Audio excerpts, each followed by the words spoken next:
Welcome everyone to another edition of Rainy Nights. I know I've skipped a couple of Friday nights, so I think maybe people might have gotten used to me not being here, but we're back. So welcome to the show. If you don't know, I'm Rainy Ryder. I host a Friday night with friends. Tonight I have got a very close friend, and I will let him introduce himself. Good evening. Good to be here with you. My name is Bryce Morrison. I was in the Navy with Mike. Um, I currently do UGC full time. Uh, I run Bryce Marketing, so I've actually done marketing for many, many years. Lots of sales and marketing, and yeah, that's me in a nutshell. I run a mastermind weekly where I teach AI and Canva and a lot of things like that. I do that for free just because I enjoy it. But yeah, that's the bulk of what I do. Well, welcome on the show. It was good to see you. For those of you that don't know, when I went down to Forgotten Angels weekend before last, Bryce lives down there close to there, so he came up and saw me, and it really kind of made my weekend because I hadn't seen you in probably maybe 15 years. It had been a while. It's weird. You military guys will know this. It's weird seeing someone every day of your life, 24 hours a day, 20 really, because you get to sleep four in the military, 7 days a week, 30 to 31 days a month, and all of a sudden one day they're gone. And when you bump back into them, it's like meeting your other self. So it was very good to be able to see you down there. So I'm glad I got to see you. Here, here. See who Yeah, got next. it was interesting. You know, we see each other so rarely. I know you recognized this when we saw you. Carla and I basically forgot that we saw you up in Carbondale. It's just so rare that I get to see you that, 5, 10, 15 years, and it feels like it's been 30. Yeah, but at the same time, it almost feels like it was yesterday. Yeah, that's And I true. actually had to think, I had to count. I was like, yeah, that was like maybe 5 years ago, and I had to start counting. I was like, no, I haven't seen you since I moved to Memphis. So, but yeah, it was like literally, I mean, even so, we were even in the same duty section. So even when I was off, we were still together. When we were on duty, we were still together. So it's just crazy. So I tonight, tell everybody all the time, you're the one who actually helped me figure out, like, I weighed a buck 20 when I went into the Navy, and I soaking wet, and I knew nothing at all about strength training, and I think I'd be in a lot worse shape right now if I hadn't learned how to do some strength training. well, thank you. Men in particular, I know it's bad for women too, but men in particular, if you don't learn how to strength train, it's bad for your body as you get older. And if I hadn't have done that strength training, if I hadn't learned what to do, all of the abuse that we put our bodies under in the military, I'd be in a lot worse shape today if it weren't for you. Absolutely, and for both. It's for thank you. Tonight in the chat we have Serenity Kitty, which I finally got to meet at Forgotten Angels. It's just like that on online when you meet people online, and all of a sudden one day you meet them in person. It's almost like, okay, I know this person, and you've never actually met them, but you know them online. So Serenity Kitty was like that. It was like, yeah, I've known this guy. I've known him for like a couple of years, and then find out I've never actually met him face to face. It was really weird, but I finally got to meet him. So Serenity Kitty's in here tonight. William Allen's in here. My Diana Pillion Style's in here. Christian Becker is in here, who also got to meet at Forgotten Angels. And Sterling Wheel, which I did not get to ride his bike at Forgotten Angels. That was so weird and all my fault. Yeah, so I left Forgotten Angels very early. It started raining. It flooded my tent. I had to get out of there. Heard about that. It was made for a good video. So, but that was all good. So Journey of Jerry, the captain, welcome in. The captain of rowdiness. So yeah, Sterling, you're in Tennessee now, away from the rain. Lebanon, Tennessee. I love Lebanon, Tennessee. Good place to stay. All right, Shiela. What the hell? Hi. All right, you finally made it. Yes. So Sorry this, about that. You know how I am with the time and scheduling and stuff. yes, I It's actually, actually, I texted you and I said, hey, and I You didn't did not even. call me. I told you to call me. Was I supposed to call you? Hang on, I can call you in a second. Yeah. I sent you the link. That should have been a heads up. I don't know. But so this tonight's stream is all about you. All about you. Let's not make this about me. Let's make it about you. Because you just went on a trip. And Yes. your idea was a getaway. Getaway, mind clearing, fog lifting, a trip. So, Yeah. And bonding with my husband. and bonding. Last year, I feel like, 2025, we haven't done too many long distance trips. And that was like always our thing. So, this year it's been like part of a New Year's resolution to do more long distance trips. And we had done Joshua Tree earlier in the year, maybe like a month or a month and a half ago. And now this was our second one. And the thing is, it actually started because we wanted to do Death Valley. So ever since we were in Sequoia in August of last year and we rode there, I was like, I want to see all of the national parks in California, and that was like a ride idea. Like, yeah, let's go out of our way. Let's go to Yosemite. Let's go to Redwood. Let's go to, Joshua Tree.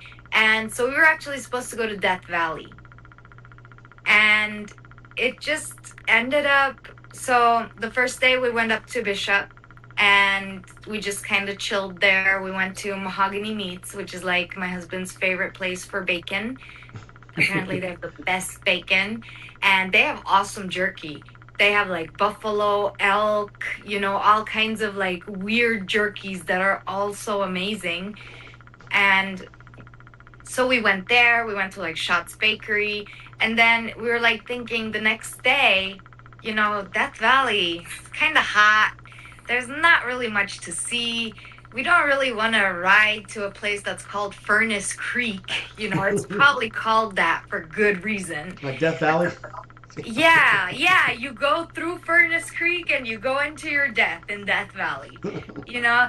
So I'm like, okay, well, what else is there? And then he's like, no, no, no, you want your national, parks out of the way. And I'm like, you know what? I don't really care about that. The whole national parks, they were just like an excuse for us to do like long distance rides because, it's like, hey, I got something to check off the list. Let's go all the way across state. So instead, we went to Mammoth, and oh my God, I had never been there. It is gorgeous. It was 65 degrees. It felt like 80 with a nice cool breeze because there's still snow up there and the air is so thin. It was just beautiful, amazing. And the whole way to Bishop was like that too. Like we went past the Red Rock Canyons, Antelope Valley with the poppies, where the Poppy National Reserve is, and or State Reserve, I don't remember. But yeah, and then you go, there's like this giant salt lake right before Bishop, and then there's like lakes all over Mammoth, snow, mountain roads. I brought a pine cone because we have this tradition where, well, I kind of made it a tradition, but I will pick up a pine cone for every long distance ride we do, and then at the end of the year we burn them for good luck. Oh, Yeah, so it's that's fun. pretty cool. Yeah, it's fun. So real So quick, I'm assuming you took the S.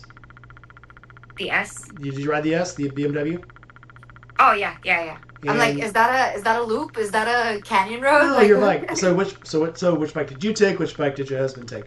I took the S1000, and my husband took the MT09. Oh, nice. Okay. Yeah. So it was comfy trip. We both had like good sized bikes. The last long trip I had to do that on the FC07, which was like that thing will get eaten up by the wind. It's It weighs nothing. it's not a bad bike, but yeah, but when you've got It's a fun bike, yeah, but it's not a bike for like different kinds of like. It just depends. It has to be a chill environment. There has to be no wind. It has to, because it's not like the most aerodynamic bike and it doesn't weigh much. It's not front heavy, so it has a tendency to lift up when there's too much wind and you go fast. okay. And I don't really like to linger. I like to go a little fast, and it was open road the whole way. It was freaking beautiful. So I tell us, hate LA County. yeah, I can never stress enough. So tell me something real quick. I wanted to ask about Shots Bakery. This is not the first time somebody's told me about that. So tell me about this bakery. Okay, so there's a couple of them. There is Shots Bakery in Bishop, and that one is, I believe, Eric Shots. And then there's another Shots Bakery, or it's not a bakery, it's like a Shots burger place, which has the first name of a different Shots. And then there's one in Mammoth, a Shots Bakery, and that one had like the best turkey sandwiches, and they put like a shit ton of cranberry sauce on it. It was so yummy. It might be the Mammoth one that people talk about. Maybe. That is on my list. Mammoth is that on my one's list. owned by a different shop too. Of So course it's it is. like, yeah, there's like different. It's like they have their family business there. It's like when you go to Solvang and you see like Chomps owns everything. You know, it's kind of like that's the shots of like Mammoth and Bishop. Is that like a Carl's and a Carl's Jr.? I'm just kidding. Actually, no, really. What the hell is with this Carl's and Carl's Jr.? Is there any difference in a Carl's and a Carl's Jr.? I don't know. Second generation? I don't know. Carl's was an Arby's, but then they changed it from Arby's to something else. And then all of a sudden it was a Carl's Jr. It's basically an Arby's, is what a Carl's is. Or a Hardee's. Okay. It's a Hardee's. And then some places they call them Carl's, and some places they call them Hardee's. And now they call them Carl's Jr.'s. It's very... I know Carl's Jr. Very conflicting. Right. Anyway, tell me about your trip. Let's not make this about me. Let's make it about you. Go ahead. So what made you decide I need to get away? Would you just have a long weekend come in and you said, let's get the hell out of here? Yeah, so I'm actually on spring break right now, and my husband's not working at the moment, so it was a perfect time. And last night my mom arrived, and we got back on Wednesday. So it was like, okay, we'll make it there before she comes, and then the next day she comes. So, one second.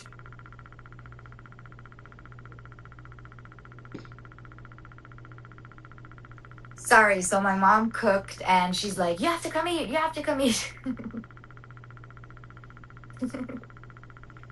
My bad.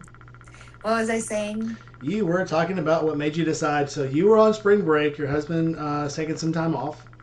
Yeah, and it's been a minute. It's been like a little over a month since we did our last long distance ride. You know, so it was about time. And we still... Well, the goal is that we visit 4 more national parks. I think my dogs are trying to get in the room. 4 more national parks. So we'll at least have 4 more long distance rides ahead of us. Okay. If not more. Well, are you planning on, I know Mammoth is out of state, but are you planning on getting out maybe a little further past, maybe get over the top of that mountain and get on this east side of the mountain sometime? Maybe, I don't know, Mississippi, Arkansas, Tennessee. Ah, I see. Well, I don't know. I mean, in America, the farthest I've ridden, Nevada, I guess. Well, out of state, you know. In state, I've gone farther. But, like, I guess, yeah, Nevada and Arizona are the ones. And I haven't been in any other states with the bike. Like, I haven't ridden to any other states with the bike. But I would love, love, love to go to Salt Lake City. That's one thing I really want to do. And that's a long ride. There is a place in Utah that I want to go, and I can't remember the name of it. Is it Ogden? But there's a motorcycle museum there, and they have nothing but old classic motorcycles. Yeah, And I can't you were remember the telling name me of about it. that. But that's where they have one of the original, not duplicate copies of the Captain America bike that was actually used in the movie. Oh. And then they have a few of the bikes that were used in Wild Hogs. So Nice. If I'm in Utah and I actually decide to do that ride, or Provo. we actually decide to do that ride, I'll contact you. That's where it is. Well, I'm not in Utah, but I definitely want to go. So, Shiela, new face. This is Bryce. Bryce is thinking about getting a motorcycle and doing some touring. Oh. So Do it. So I will ask you, tell Bryce the difference that a motorcycle makes in your life. Oh, it's huge difference. Huge, absolutely. I mean, it's an escape, but it's also a way to bond. It's also a way for you to get away and to have freedom, and you like experience everything on the bike. You experience all the temperatures, the weather, and you experience it like tenfold, you know? Smells, and then of course there's like lane splitting. You don't have to wait in traffic, which Not I every hate. state. Not every state. Well, I mean, Yeah, but that's really, up to you. well, here it's not against the law to lane split or to filter, but it's not also a law that you can. So you can do Okay. it, Yeah, and California you is the don't only get one a that has ticket. that. Yeah, you won't get a ticket, but if you cause an accident doing it, it's your fault. So it's not. It's a very fine line, and you got to be smart, and you can't be really crazy like a lot of I see people on California do. Because if you hit somebody, it's your fault. You're not protected. There's no. That was the weirdest thing about going through LA when I went. So I went from LA to Beaumont, California, and they had these little bitty mini lanes between the actual highway lanes, and I'm like, what the hell is that? And then I saw a motorcycle splitting through. It was on. I think it was on What are the you 5. talking about? Yeah. They Are you actually talking about the double lines? no, they had motorcycle lanes in between the freeway lanes where motorcycles could drive What through. freeway is this? Yeah, it's Los Angeles. I think it's the 5. I think The and on 5? 10, yeah, the 5 and 10 both have them. There are some areas where it's like there's two double lines, but I don't know if that's intended for motorcycles because Yep. there's a bunch of pucks in the middle, so it's Those like are- you can't. So if you watch the guys from Motorcyclists, whatever their little motorcycle channel is, the way he rides to work every day when he goes to the office, you can see him. That's what he rides in. Is this double line? But that's the filtering line for the highway. Oh, okay. Yeah, I thought you would know about that. Well, it's not everywhere like that, and even the ones that have like the dual double lines where there's some space in between, there's pucks in between those. Don't So drive you'll on be the going pucks. Yeah, don't drive the pucks. No, that's a bad thing. That's a Yeah. bad thing. So I didn't know what you meant, like an actual lane for Yeah. motorcycles. Yep, that's a California thing. It's the only state I've ever seen them in. And You have to tell me where this is. look on. So it's not just a double line, like a double line. Nope, it is a lane splitting line. What? Yeah. I'll send you videos later. Funny thing is, I was probably on it and I didn't realize it. Yeah, that's probably why it was so easy to lane split. But so Bryce, you were talking about maybe getting a trike. Christian Biker has a trike for sale. What? Don't do that. If you have to, if it's what you need. See, you're young. You don't know these things I yet. didn't say anything about a trike. You didn't? I thought we talked about a trike about your back. But anyway, No. well, everybody Yeah. else, Oh, no. Christian Biker has a trike for sale. No, I was talking about an actual, if I was going to get a bicycle, not a motorcycle trike.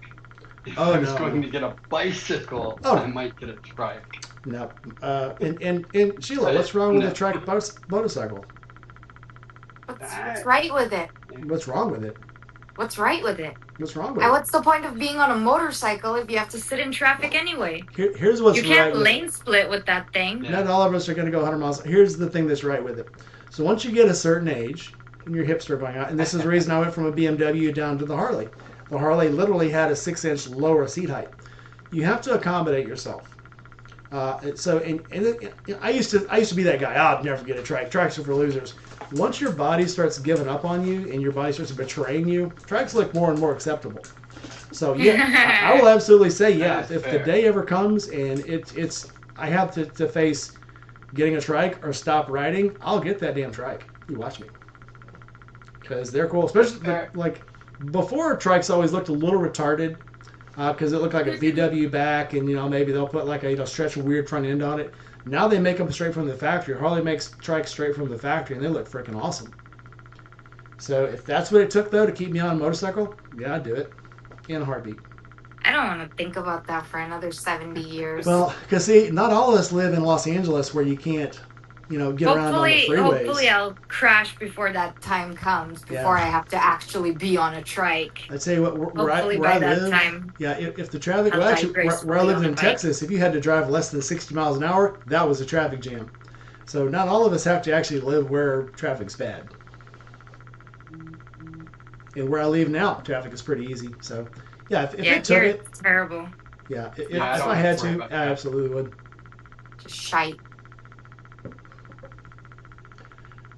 Doug is So what on kind his of bike are way. you thinking of getting, Bryce? I I really wasn't thinking about it until I reconnected with Keaton. Ah. I'm a bad influence. You are a bad influence. I shouldn't say that. Basically every 18 months there's this little tingle, and it's always been there in the back of my mind, but I've always avoided it because of family history and a couple of other things. But I've always wanted it. I have a wanderlust, a big wanderlust, and I I've feel always you. satisfied it with international travel. But it would probably be a lot easier and a lot cheaper if I had, ultimately, if I had a motorcycle. Well, the thing is also so much more fun. It makes getting someplace a whole lot easier. And Yeah. as a worker who has a very stressful job, the days that it was too cold and I had like during these ice storms when I had to drive my wife's car back and forth to work, I was miserable. When you can ride that motorcycle and just jam out on the way home or listen to your podcast or whatever, by the time you get home, you're totally happy. You forgot your day was bad because it Yep. just takes. One thing is just the feel of the vibration and the feel of the wind on you and the vibration and the light and the smells and the birds ducking at you and stuff kind of takes your mind away. But the second thing is you're doing something. Music. Yeah, if you're like this, for a 35, 40-minute drive all the way back and forth to work, all that you have in your mind is work and home and the sick dog and now I got to mow the grass and all this. When you have to use all of your hands and all of your feet to operate the motorcycle and your eyes and your ears have to be fully connected while Aware. you're riding, you forget about all your troubles. And that's probably the oldest story in the motorcycle world is, get on the bike and forget about your troubles. And there's actually a t-shirt, this says, and as I shifted into sixth gear, I forgot everything she just said. And that's true. You forget because it just takes you away. Jerry was just saying there's nothing like a motorcycle that would take you away from everything in your mind and occupy every waking moment because it is. I mean, it like they say, if you're not thinking about that motorcycle you just got off of for at least the first 30 minutes after you get off of it, you got the wrong bike. And there's been times I've been driving to work and thought I could just keep going straight. I don't have to turn. Freeway's right there. I could just keep on And going. end up in Tampa. Yeah. Well, there's times that I've been like for example, last year for the Christmas party, my friend had like a work Christmas party. I was invited, and I was like, hell yeah, let's go. It was in Long Beach, like by San Pedro, and I was there. I was already running a little bit late, but I was like, ooh, the sun is about to set, and it would be amazing to ride the San Pedro Bridge and just watch it because it's gonna set at the perfect place. I'm just gonna like watch it in front of me. So I was like, you know what? I'm gonna make a little detour. So I really did went like on the bridge, went all the way to San Pedro, and I had to recross the bridge to get back in the dark. But totally worth it. But I've done that a couple of times. I was late to a couple of different things because I was just like, oh wow, something amazing is gonna happen on this bike. So I gotta ride it out. Me and my wife. This is my wife's favorite story for me to tell. When I first got the BMW, I got the R1100. It was RT, and we decided we were going to take a 3-day road trip. This is as crazy as it was. I came home on leave. She bought the bike for me in Wisconsin. We drove up and got it. I drove it all the way back from Wisconsin back to St. Louis.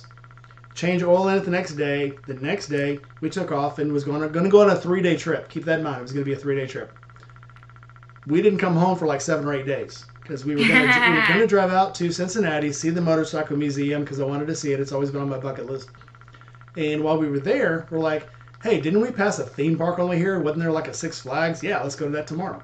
So we went to the museum the first day. We went to Six Flags the next day, Kings Island. And then we're like, I've never rode the Blue Ridge Parkway before. Let's ride the Blue Ridge Parkway. So we drove all the way from Ohio down into Kentucky, and while we were in Kentucky, we saw another theme park. So we're like, let's go to that one too. So we ended up 3-day trip on a motorcycle, nothing better in the world, and we ended up staying gone for like 7 days. So First time and you weren't sore? well, that was the first time on that motorcycle. Well, I'm talking to BMW here. Yeah, this is BMW. There's no such thing as saddle soreness. No. No, Non-existent. Yeah, if it wouldn't have been for the bike being so Bayerische far. Motorenwerke. Yeah, what she said.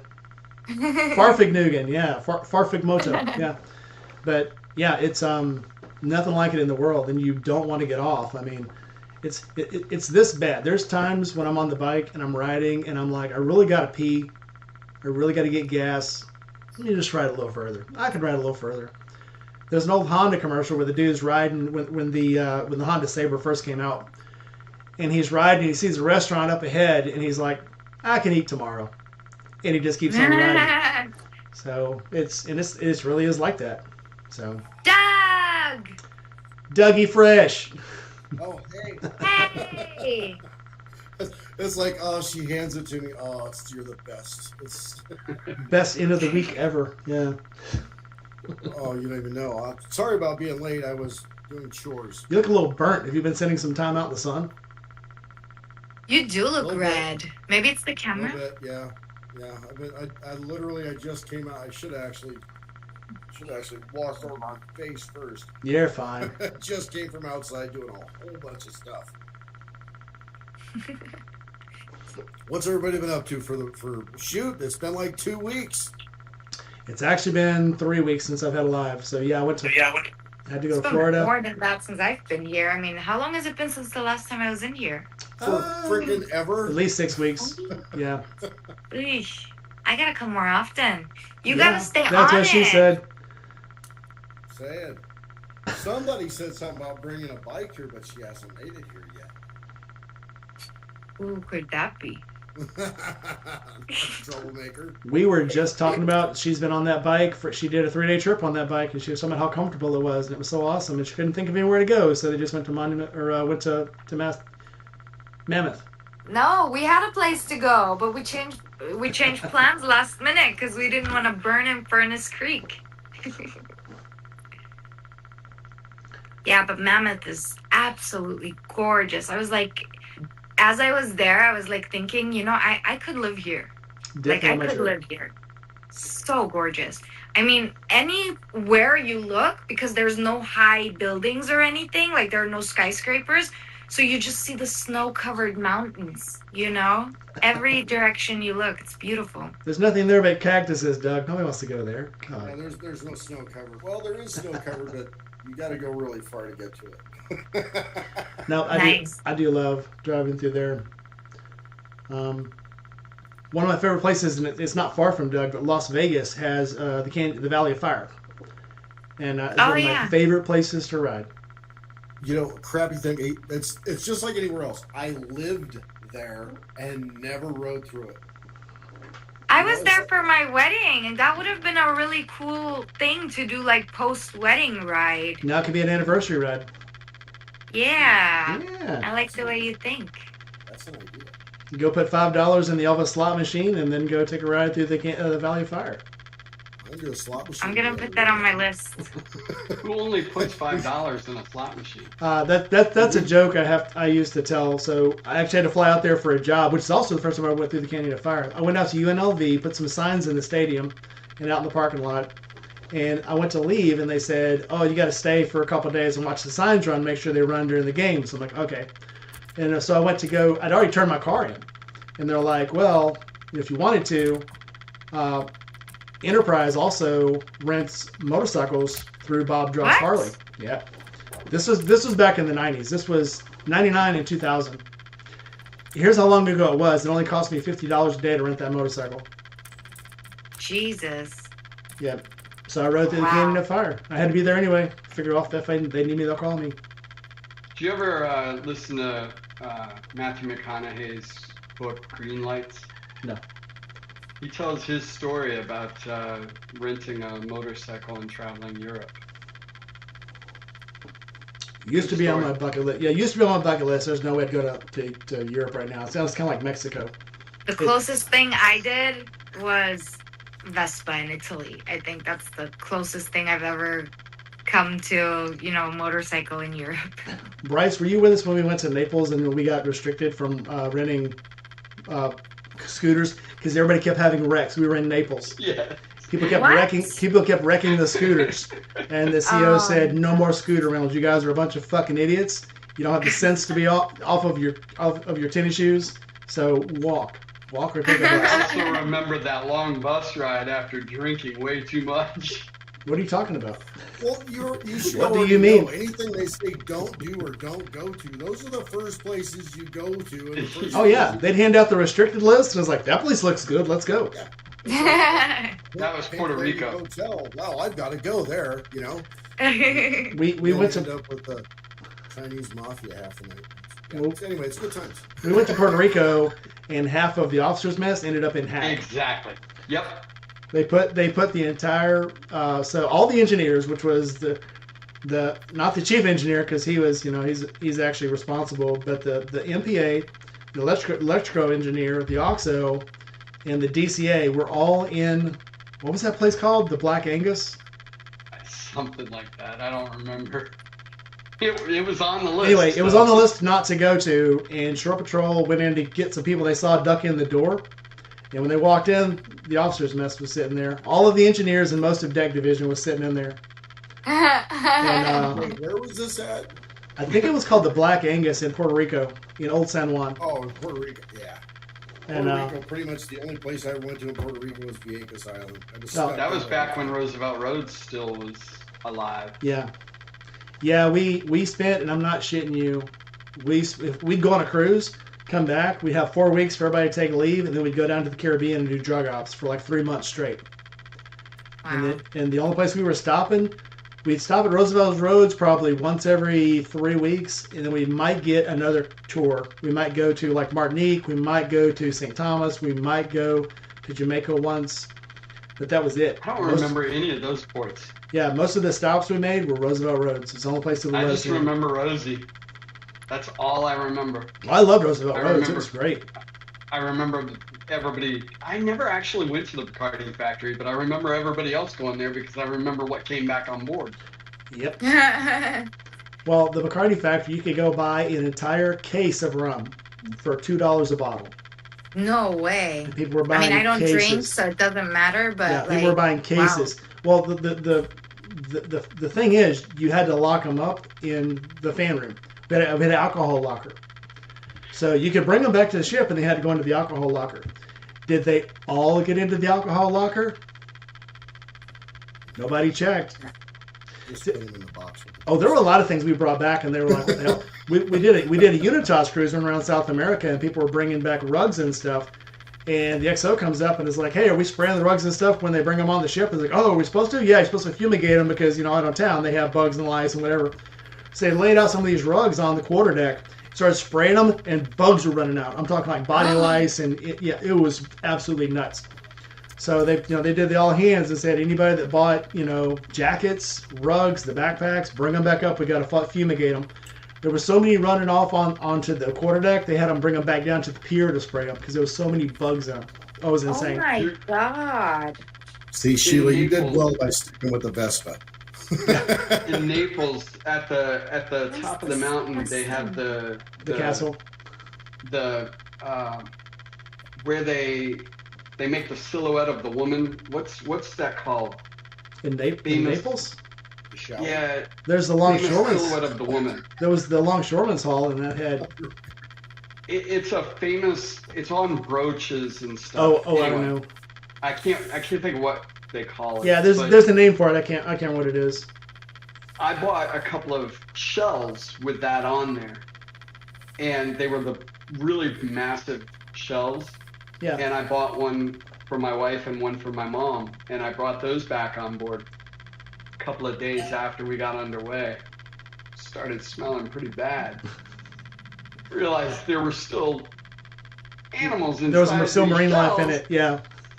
We ended up having to put them in bleach buckets down in the engine room.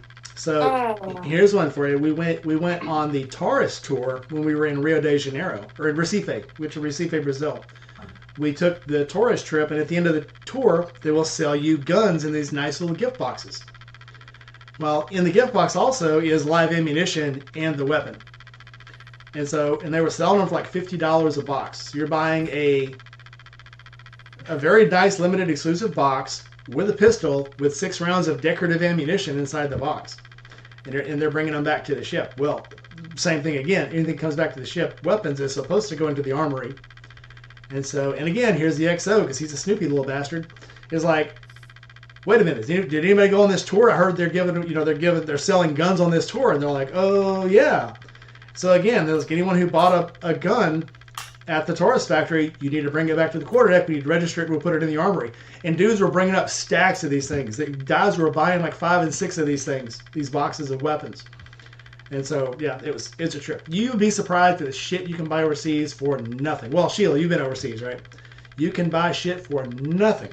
It's insane. I brought Cuban cigars back. It depends where you go, but yeah, I mean, like, I remember when I was in Turkey, I started smoking again because cigarettes were like $2 a pack.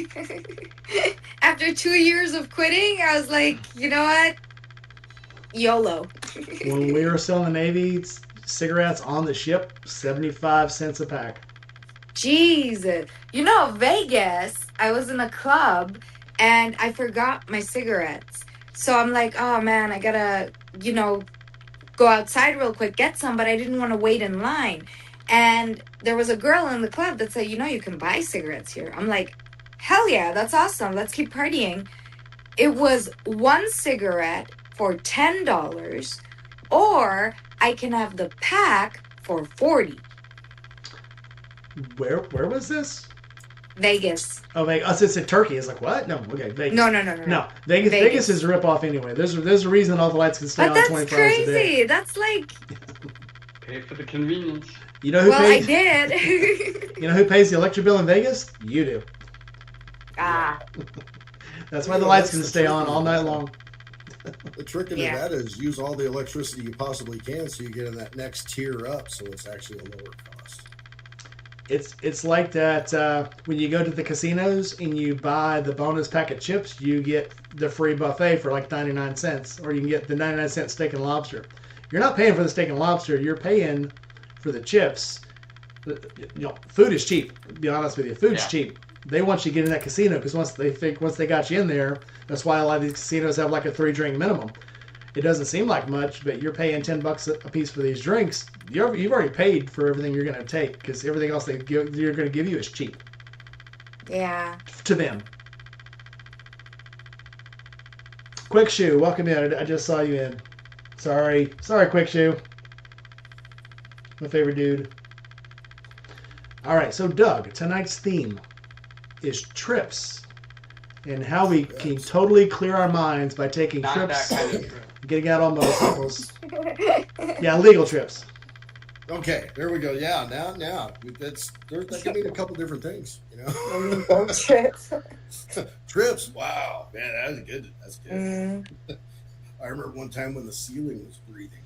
It was like contracting. That was some good shit. But that was in bed, right? That was medical grade help. Yeah, that was on the couch. That was a medical grade trip. Yeah, that was pretty trippy. Doug. When I saw the animated pizza thing, that's when I knew it was time to stop. So, Doug, you took any good trips lately? Lately, no, just to go get the mail, which is a 360-mile round trip. I've got a mailbox that's in the southwest corner of Arizona that she and I ride to once in a while. What? Yeah. When you said to the mailbox, I was going to say, what the hell type of trip is that? It's like right in the front yard. We've got a mailbox at a business that we go and we pick up the mail down there about once a month. What the heck? Check on things, and then come back. It's a nice day trip. So, I don't know. You guys know kind of how I ride. We take off and we just go. Yeah. So, but yeah, so 360 miles. That's the normal little trip here and there. And the excuse is to get the mail. I love it. The excuse is to get the mail, and then we'll stop by, visit friends for a few minutes, say hi, get a free drink of water, use their bathroom, and then take off. Which is, I mean, come on, that's what we're around for. That's why we're all over the country. It's if you're on a trip, that's another thing too. With trips, you might have somebody that stops at the house overnight. Half the time, you're on a long road trip. Hey, my house is like safe haven for all my friends. Whenever someone comes to California, immediately they stay with us. If it's just for one night or if it's for 3 months, which has happened We just before. establish it right away. It's like, what do you want to do? Do you just want to take a shower, do laundry, and take off? Sleep and take off, or do you want to spend a day here? What do you want to do? And half the time it's just, I'm just using your room. Yeah. Cool, use it. That's usually Sheila's reason for not coming into the chat. It's because she's like, so I got a house full of people. I always have a house full of people. Yeah. It is insane. My mom is in the kitchen right now cooking. She's like, I'm not cooking, come eat. Da, da, da, da, da. I'm like, yeah, I always have a house full of people. I mean, I kind of miss the days when Albie and I would just go to his apartment and hang there, and it was just me and him. That was so nice. Well, we have an empty nest now. Everybody's going, fine. Oh no, we have an empty nest now, and it is so awesome because I can run around in my underwear. If I forget something when I get in the shower, it's naked time. Yeah, you can do everything you want, just naked. So good. It's like Not I go to get in the naked. shower. Oh, I forgot Naked. to get my phone. Run out of the bathroom. Look at me. Except for so last week she had a sleep study going on, and she had the little probes on her head and stuff, and she had cameras set up on the bed and then the living room, and I would pop up out of the shower, run out of the bedroom, not realize she's like. And then as soon as I ran out of the bedroom, went into my side of the bed, and I realized that I'm naked. And I go, shit. And she goes, don't forget about the cameras. And I'm like, yeah, too late. Somebody just got a show.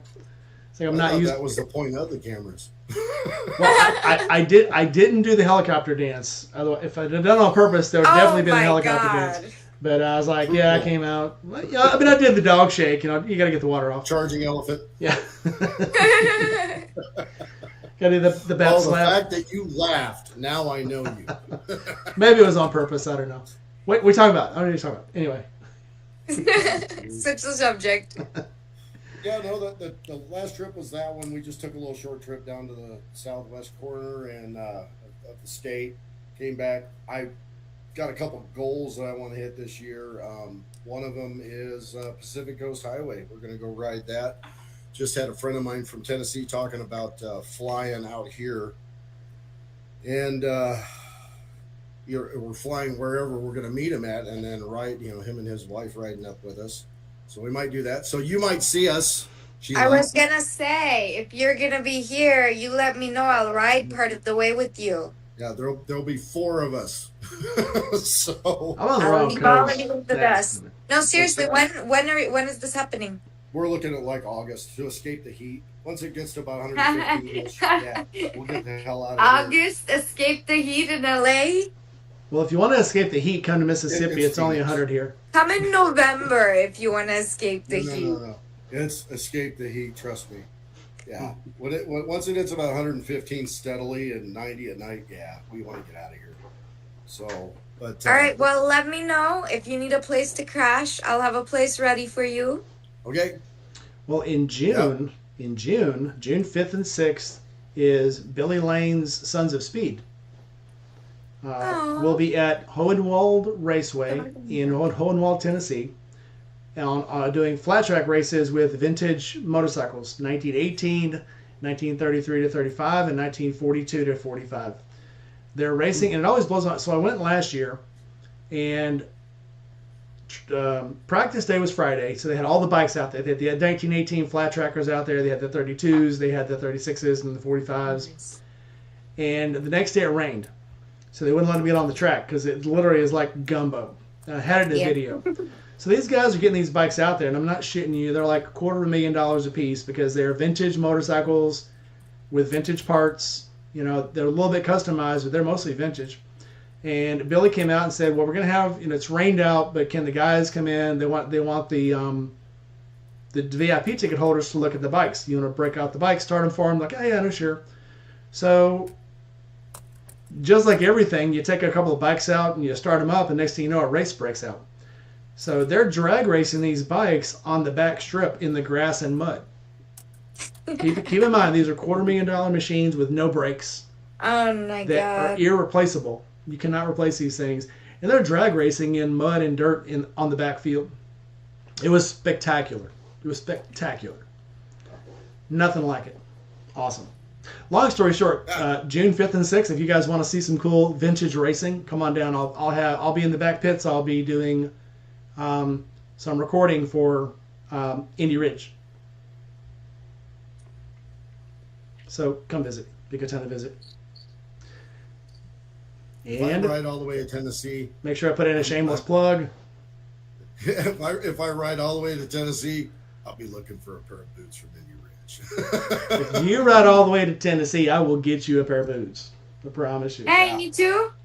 You want to ride? I'll put some boots on your fun sized shoes for feet. Yeah. Oh, come on. Don't tell I me, am Sheila, if you average guys- height, okay? Well, I am 5'4". Ever type for a Don't tell penguin? me, Sheila, if you guys want to ride it, I'll go. Hey, 5'4" is average height for a woman. Well, I guess an American woman. I don't know. Is it? It's not average everywhere, I That guess. was No. 5'6".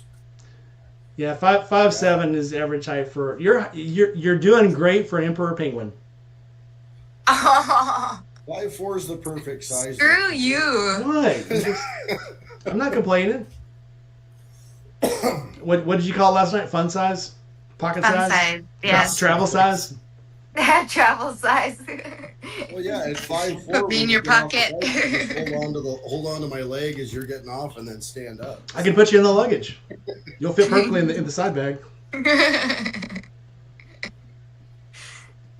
If you make it out, I'll get you into the pits, and I will try my damnedest. And Steve pretty much will give me anything I want if I ask really, really Okay, what nicely. are the dates on that? You said June what? June 5th and 6th, Hohenwald, Tennessee. And this year, June? Yep. Let me see what I can do. Hey, well, actually, there's one in your neck of the woods in April. Oh, okay. It's Well, then in why not say California. that one? No, because Yeah. I'll be at this one. Jesus. I was gonna say, why not do the one in California so we don't have to ride across the country? I mean, shoot, I do know how long it takes to ride straight through from Tennessee, but yeah. If you look, I think it's AmericanFlatTrackRacing.com. I want to do that so bad. I want to do the cross country thing so bad. I'm like itching for it. Okay, we'll talk. Well, Ah, the thing is, like, I was talking to my husband and I'm like communicating to him how much I want to do it. And he's like, okay, you know what? Once you have your master's, we can celebrate by doing a cross country. So that would be really awesome. So I've been getting all A's. How much longer? It's about another year, and then I start my internship, and then I have to do 700 hours of internship, and then I graduate, and then I have to take the law and ethics exam in California, and no, sorry, I have to take the national counseling exam, which doesn't mean I'm licensed. After that, for 2 years, I have to be an associate marriage and family therapist, which means I'll be getting paid like $30 an hour. And then 2 years and 3,000 hours later, am I allowed to do my license? And then I'll be a licensed marriage and family therapist. So it's going to be a while before then, but I should be graduating in less than 2 years, including my internship. Yeah, I see, Bryce, I know. When I found out, I was like, what? What? Because I thought it was going to end after graduation. And then I'm just going to, like, I take the licensing exam. But I didn't know that that's not even a thing. That's like... Yeah, they tell electricians the same thing. Go to college, dude. Get your certificate. Yeah. And then they find out that 17-year-old that got hired on as electrician is making $100,000 a year and didn't go to college. You know. Yeah. So I just had a talk with somebody about that, where we were wanting to hire this one kid. So, but I don't know. It sounds like a lot of work. Well, the thing is, it's like, if there's a thing that you want to do and you know you want to do it and it requires schooling, then yeah, go for it. But what I don't get is, especially with America and college and university being so expensive, like, oh yeah, I'll just go to college and find myself, you know? So this is, Yeah. I'm not sure I how was that just laughing. started. It's like It's, I was just thinking of you as having your own office and family and marriage counseling and all that. And it's like, well, she's all into motorcycles all the time. And you're like, hey, well, she's can smart. you should get a bike imagine too. you show up to a practice and it's like there's a bike outside and you're like, oh cool, one of the clients must be a biker. And then you go in and then you see your therapist and the helmet is on the table. How They, cool would that be? I I mean, how imagine much you street doing, cred am they I go gonna in to get, see huh? they go in to see the therapist, but she's outside looking at the bike. imagine you doing this. Imagine you going, I think you need to buy a bike. That will that will That solve would your problems. actually be valid advice, I think. She's always out riding around. Yeah, that's a good thing for your marriage. You Okay. know what? I'm gonna do a research. Eventually, once I finish the research study I'm doing, I'm gonna do a research on motorcycles and on happiness and on relationship dynamics with people who Did, have motorcycles. didn't And you? Wait. Time out. Didn't you just send a thing on Instagram? Didn't I just yes, take it's some? so I'm doing a study right now, and it's about basically bystander intervention. You gotta hear this. So I go to take this thing. She's got it on Instagram. I click on it to help her out, and I'm like, okay, I'm gonna take this survey or whatever it was. What do you call it? A survey, I guess. Yeah, it's a survey. And it's like if your partner, something about if your partner tracks you on an app, tracks your location on an app, and I'm like, yeah. Because like if I'm laying on the other side of a guardrail out in some mountain road, she's probably going to be the only one that sees me there. So But five there's out a of difference though. five out of five That's on why I that put one. scenarios. That's why I put scenario 1, scenario 2, scenario 3. So Well, how you do I know know that it how wasn't do I like a know the guy healthy didn't have a location bike? sharing. But I how did I mean, know the guy didn't have a bike? Yeah, Sounds like all that of them. I was tracking. like, even if I said, I should have specified a guy or a girl. I made sure to choose like gender neutral names and everything. So I don't like assign anything. Just people get offended for everything. And then at the end, if there was anything that you could improve, and then get a motorcycle, okay, and ride it, do other stuff. You know, you just pointed out a really good blind spot that I didn't realize, and I should have put this guy does not ride a motorcycle. Yeah, You're right, if you've absolutely. got bikes, you're happier. Incomplete research. Incomplete.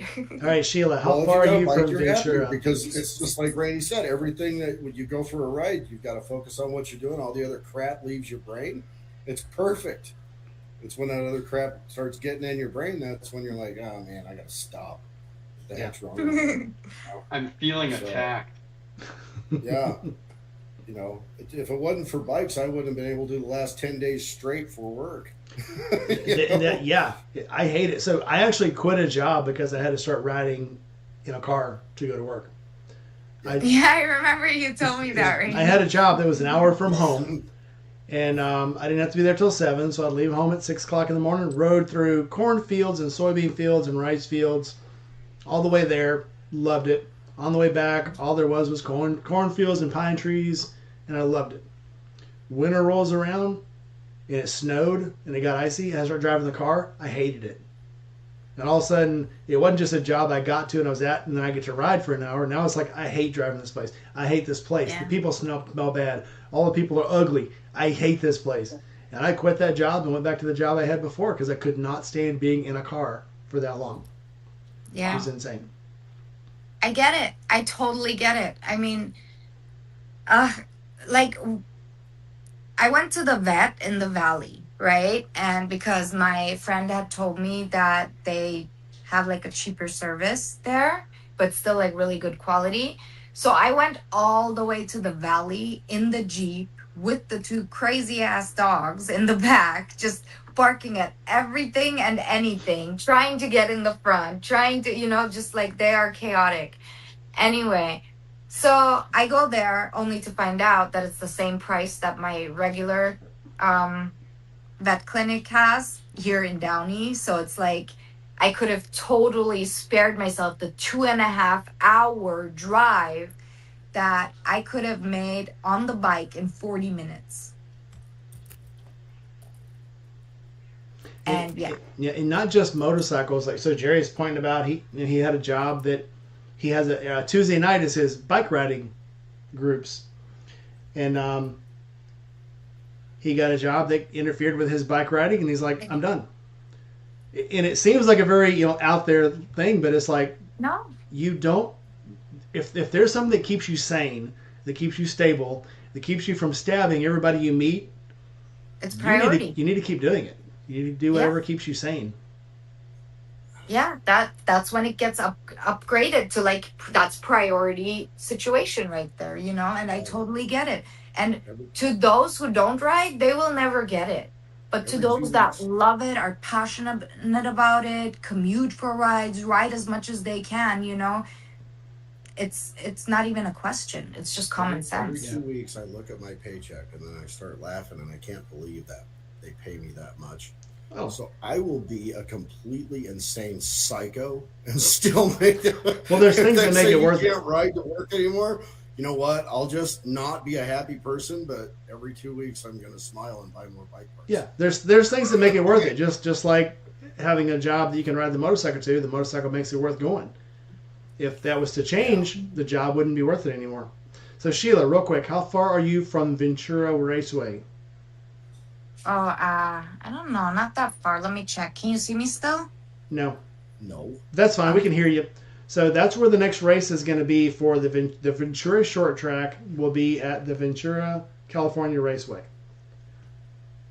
Ventura is not that far, but I don't know where the racetrack is. I don't know where it's at either. I know where all but the that's not the vintage racing though. That's not the vintage racing. Let me see. Ventura Raceway.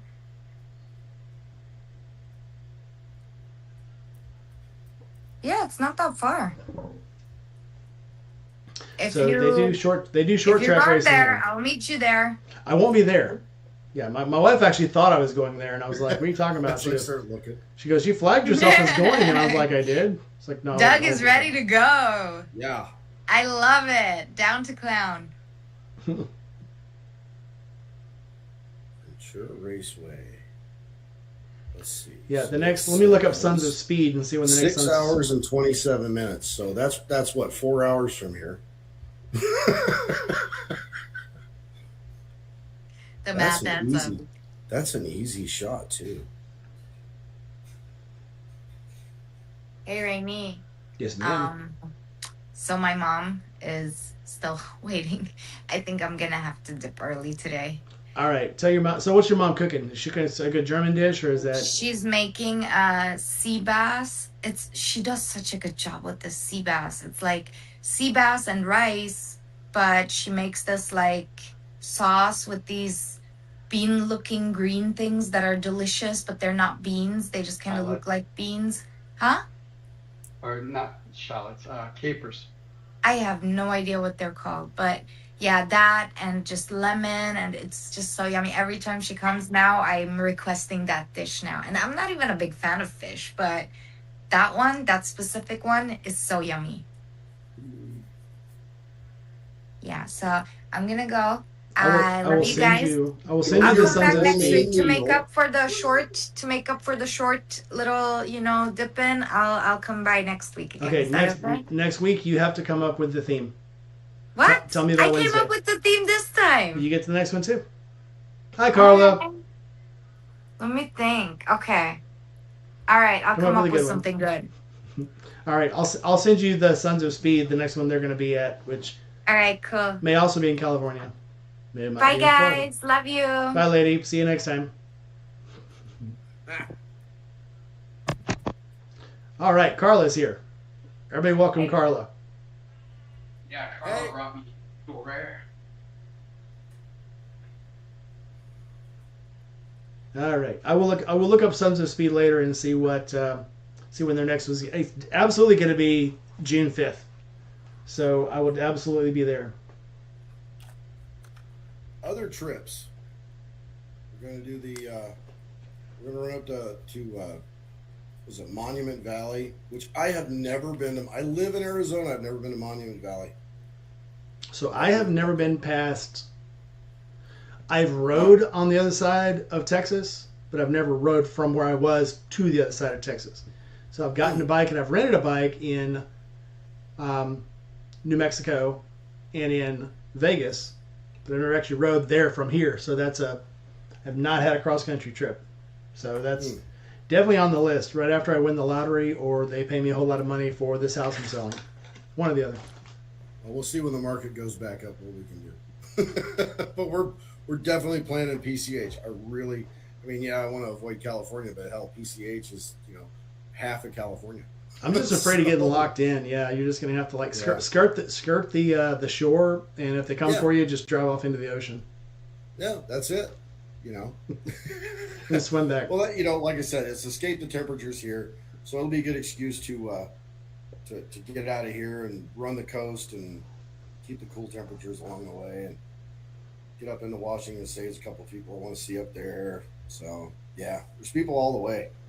So that I'll be stopping, but not long visits, but just long enough to say hi, have a beer, and then go. Yeah. You want to you want to stay long enough that when you leave they miss you, but not so long that when you leave they're like, thank God. Yeah, that's the problem is nobody wants to let me leave. You pick a good time. Stuff. If you pick a good time to stay, after a while it's like, okay, they're still here. Shit. Yeah. The only time that's really ever happened to me is in-laws, so I guess that really doesn't count. Yeah, it'll be short stops, and then go see all the things, and I'm ridiculous. We stopped to look at a rock, like just some dumb shit. It's like, oh, what was that? I'm turning around. It was some kind of weird shape. What was that? We stopped in, I can't remember, I think it was on the other, it wasn't Albuquerque, where was it? It was coming out of El Paso, going up into New Mexico. We passed Whistling Rock. And we stopped, and it's these rocks, and literally, well, they're cliffs, but they're full of all these little Swiss cheese holes. And whenever the wind blows, it sounds like a bunch of flutes playing. Oh. And it was so cool. Hey, where's Whistling Rock, lady? She shrugged. She's like, oh. But it wasn't just one rock. It was like both sides of the road had, I don't know if they were bird nest holes or what they were, but it was pretty fucking cool. I've got the New Mexico native sitting over here. So. I know it was on the way out of Texas through El Paso.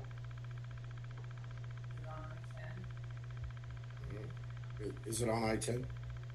It was, we were taking I-10 out of Texas, so. Up by where? Shiprock.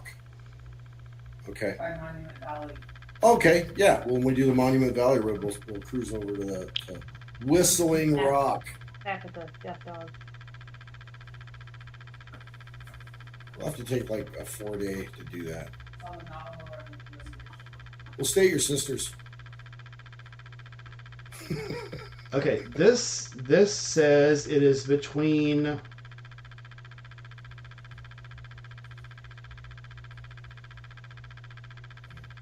it's between Bowie and Wilcox.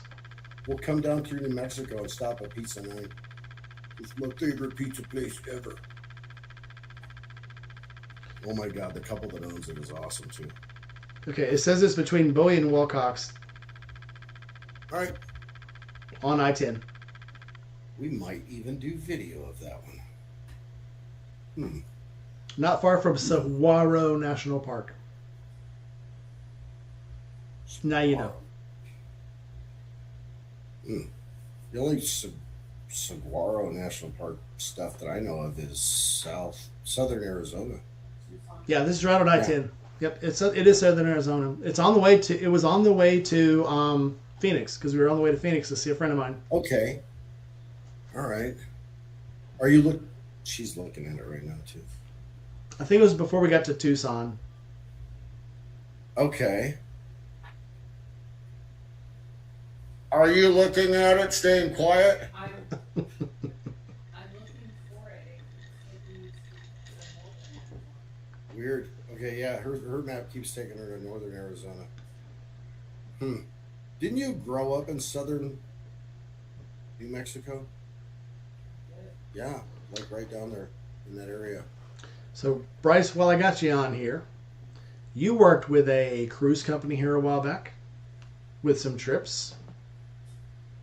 Tell us about cruises that don't have to do with well, the ones that don't have to do with standing a watch or getting woke up at 3 o'clock in the morning. Well, any of them could end up you woken up at 3 o'clock in the morning, but preferably not. I'm seriously, it really is a mixed bag. It depends on what you're looking for, who you are, and what you enjoy. We have done a lot of different ones, and some are definitely more to our liking than others. Uh, Out of the ones that we've done, Virgin Voyages is way more our cup of tea than the rest of them, just because it's mostly all inclusive. It's a foodie. It's Paradise.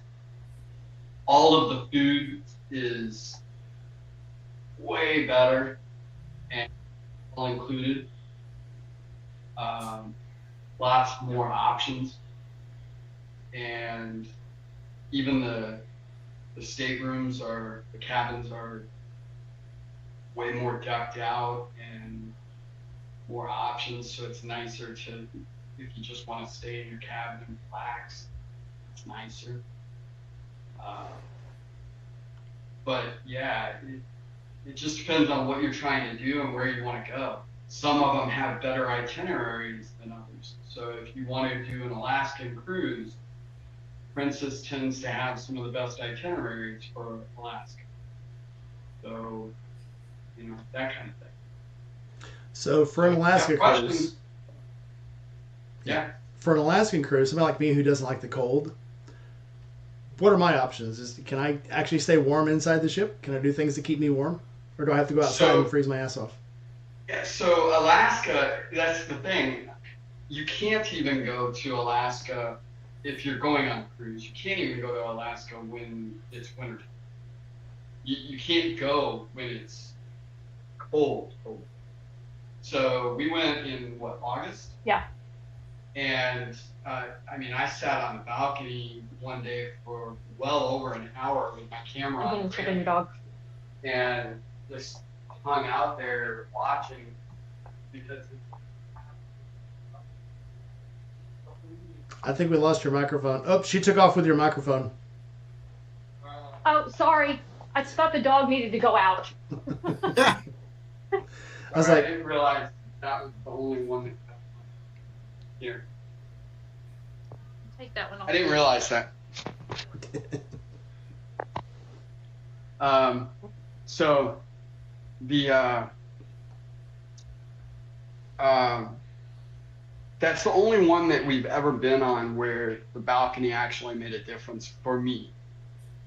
Most of the time, we don't really care about the balcony.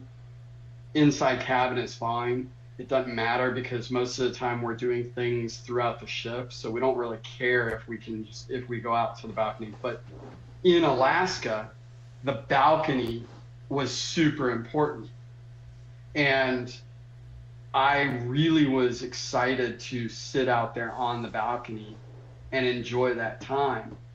And no, the temperature was not an issue at all in August, which again, there's only 3 or 4 months that you can even go on an Alaskan cruise. okay, good to know. I've taken Carnival cruise. I've taken 2 Carnival cruises. We tried to take a third, then it was hurricaned out.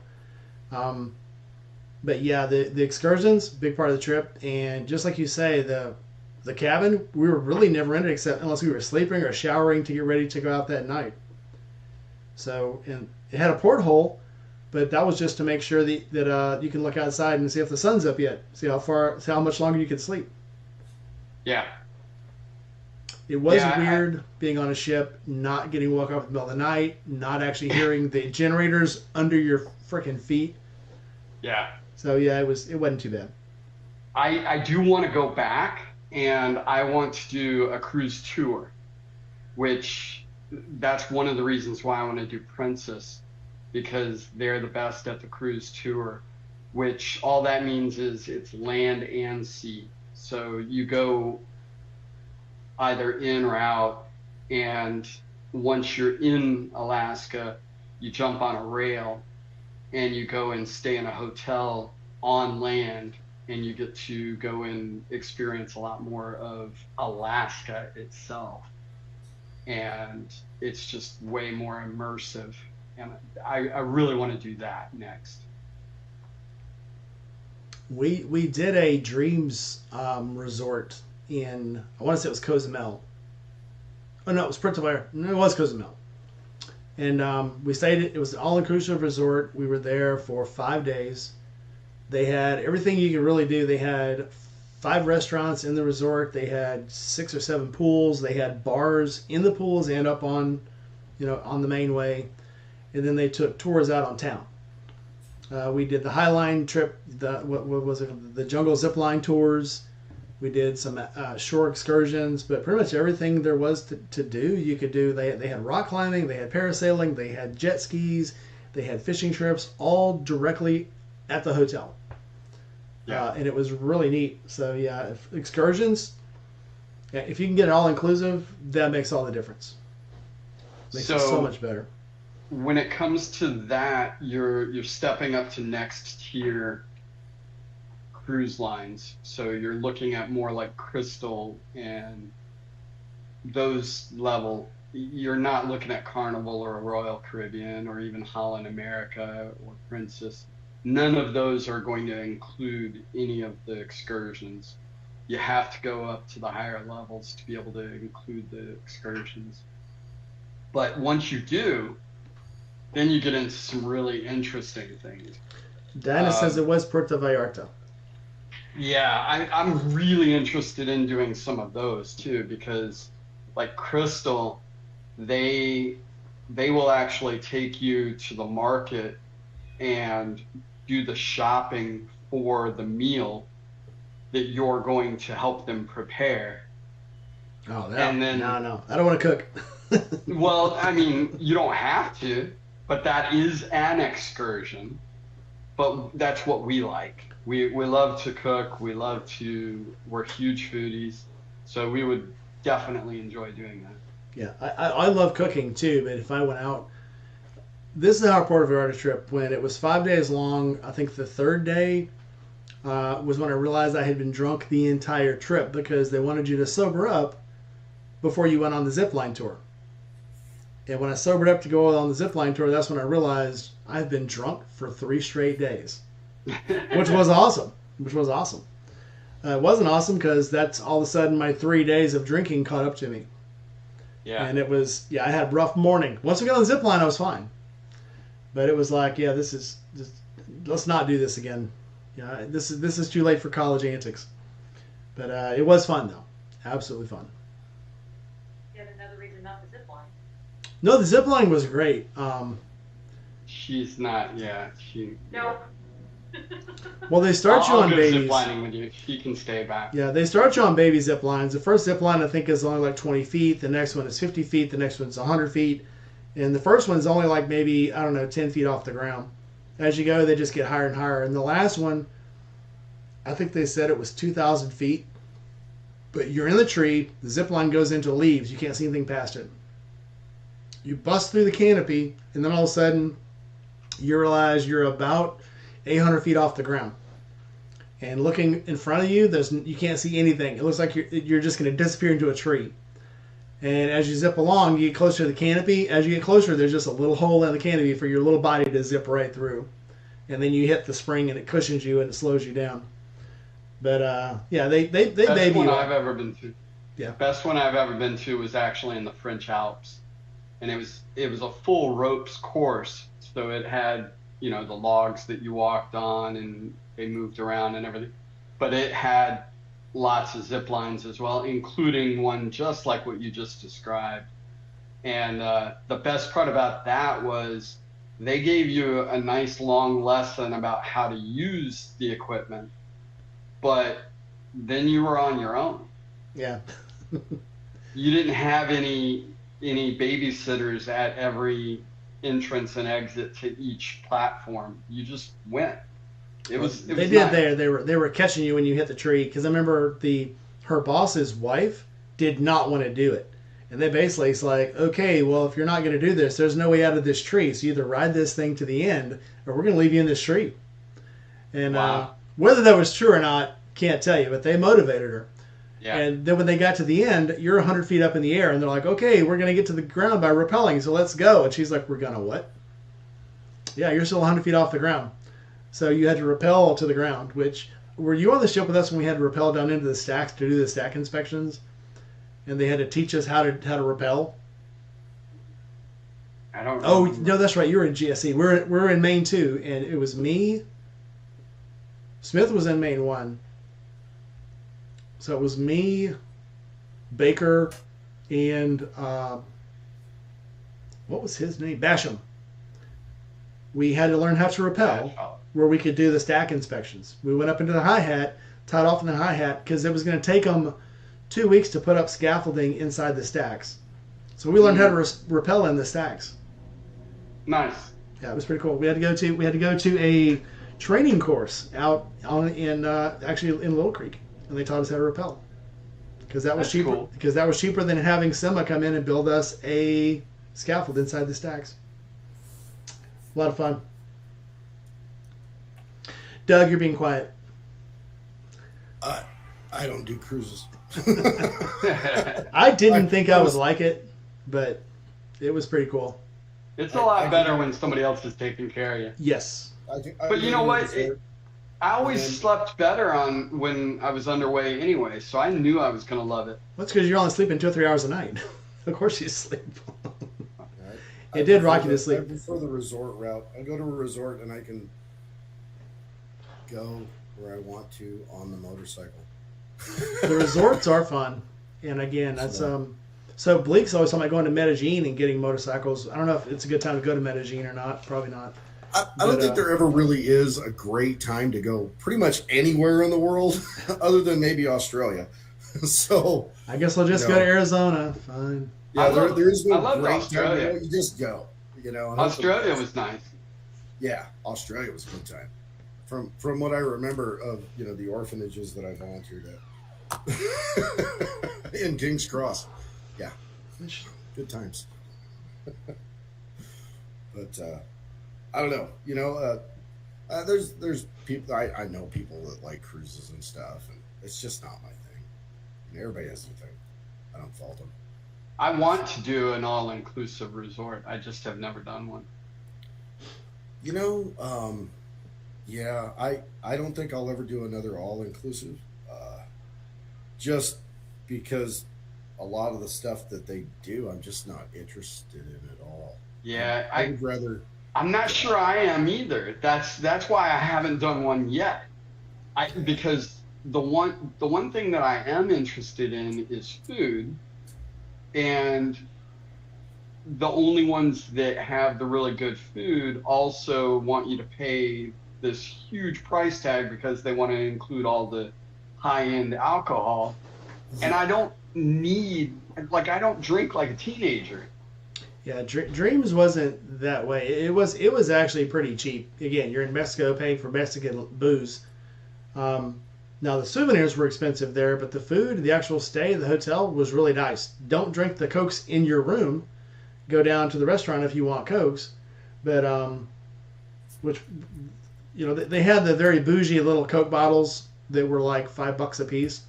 But you go down to the restaurant and it's all you can drink. And you bring your little cup down there. You bring your little pimp cup, fill it up as many times as you want. So there's ways to get around. Where do you pitch your tent on the cruise ship? Ask your wife. That's between you and her. If she's okay with you going to other cabins to pitch your tent, man, that's between you and her. Where do I pitch my tent? Yeah. That's a different type of cruise now, Mikey. That's the hedonism trips. No, that's Yeah. and those are all inclusive too. Just you And might, you know what? There's some buyouts on some of the cruise ships too. There are swingers cruises.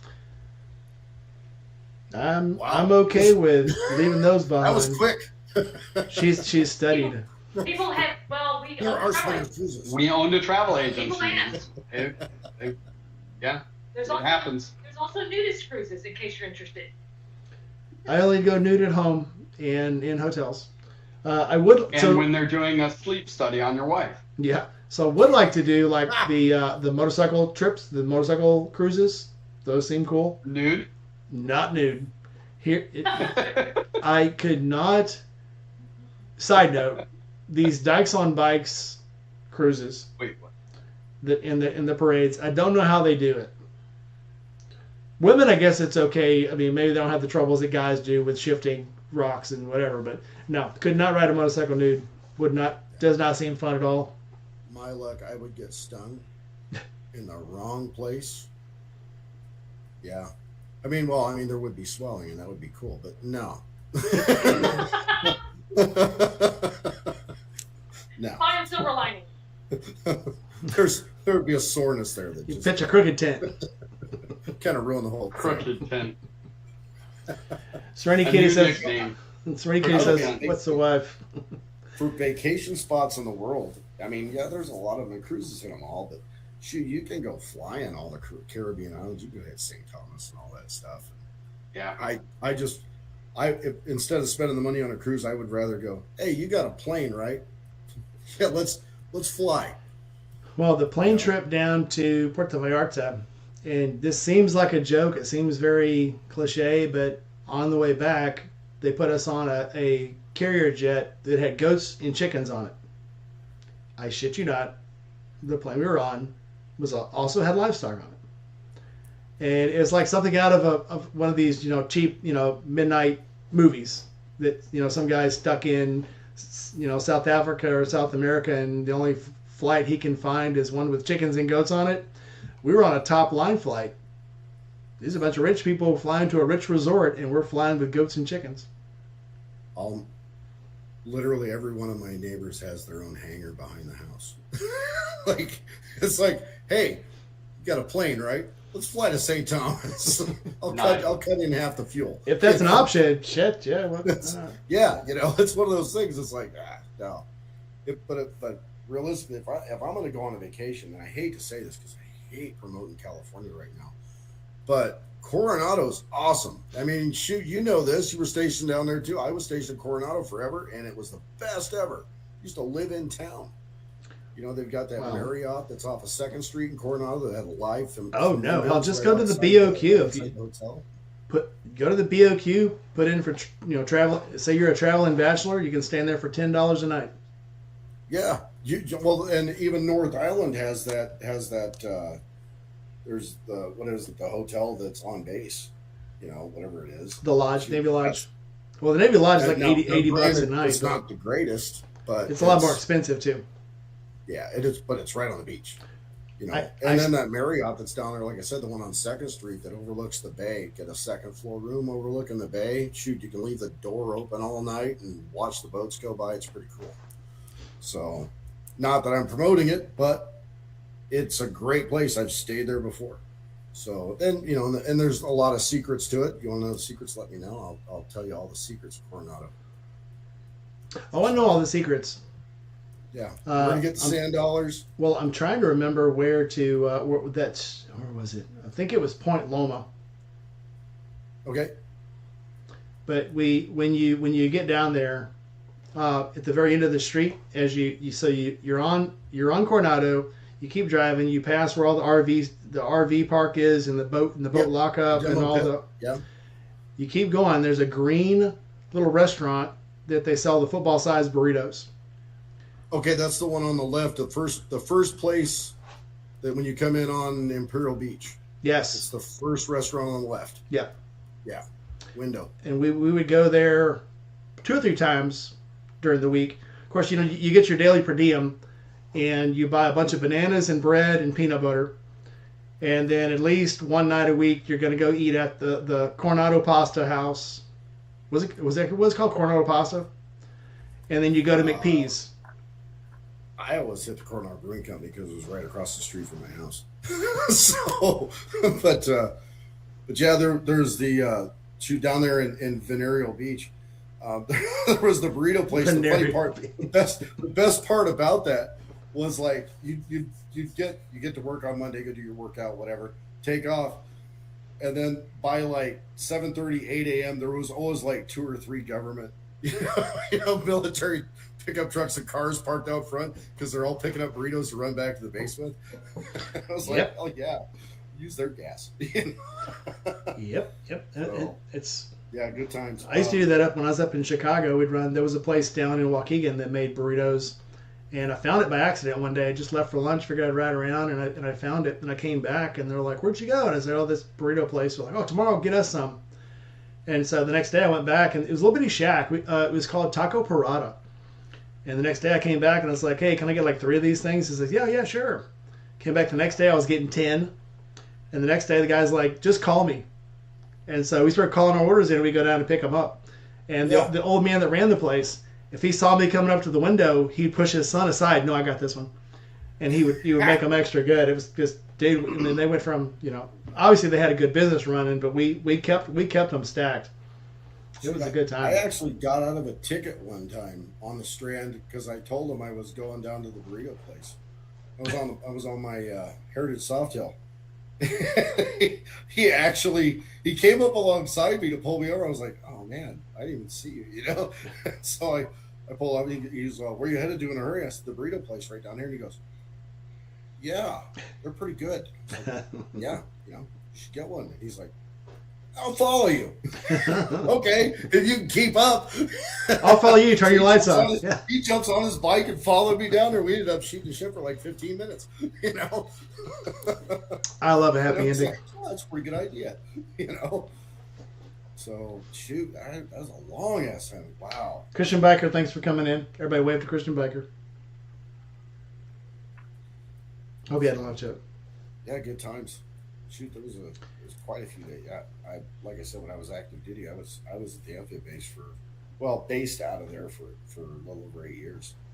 So yeah, I know all the tricks, man. All the places on that side of the bay. Oh, you never have to leave.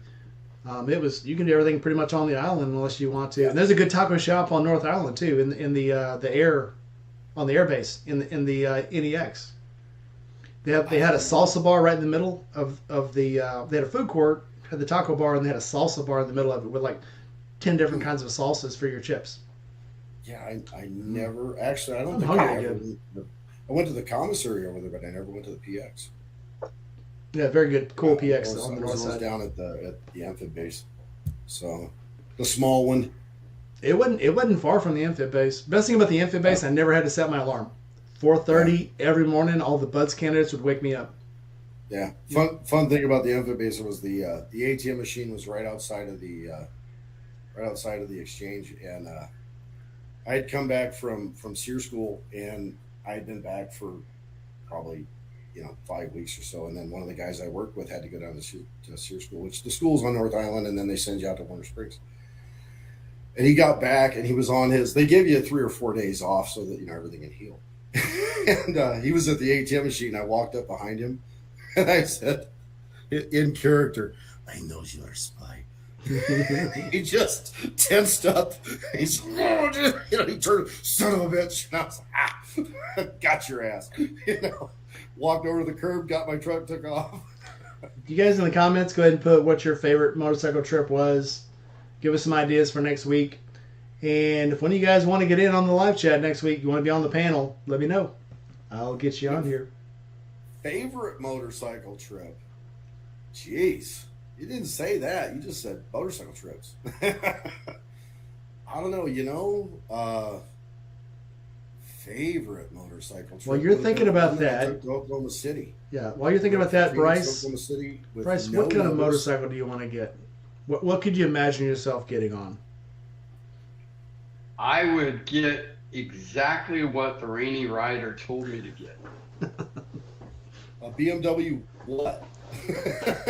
How did you know it was a BMW? No, I don't think that's what he would tell me to switched get. Harley, didn't he? I would tell you, obviously, first for first riding, I would say to get a small bike, and this is a very unpopular opinion for a lot of people, but I've seen this work over and over again. Get a small bike, learn how to use it, drop it about 100 times.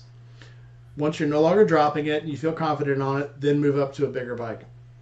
And then once you get a bigger bike, then it's like whatever you put your butt in and it's comfortable, that's your bike.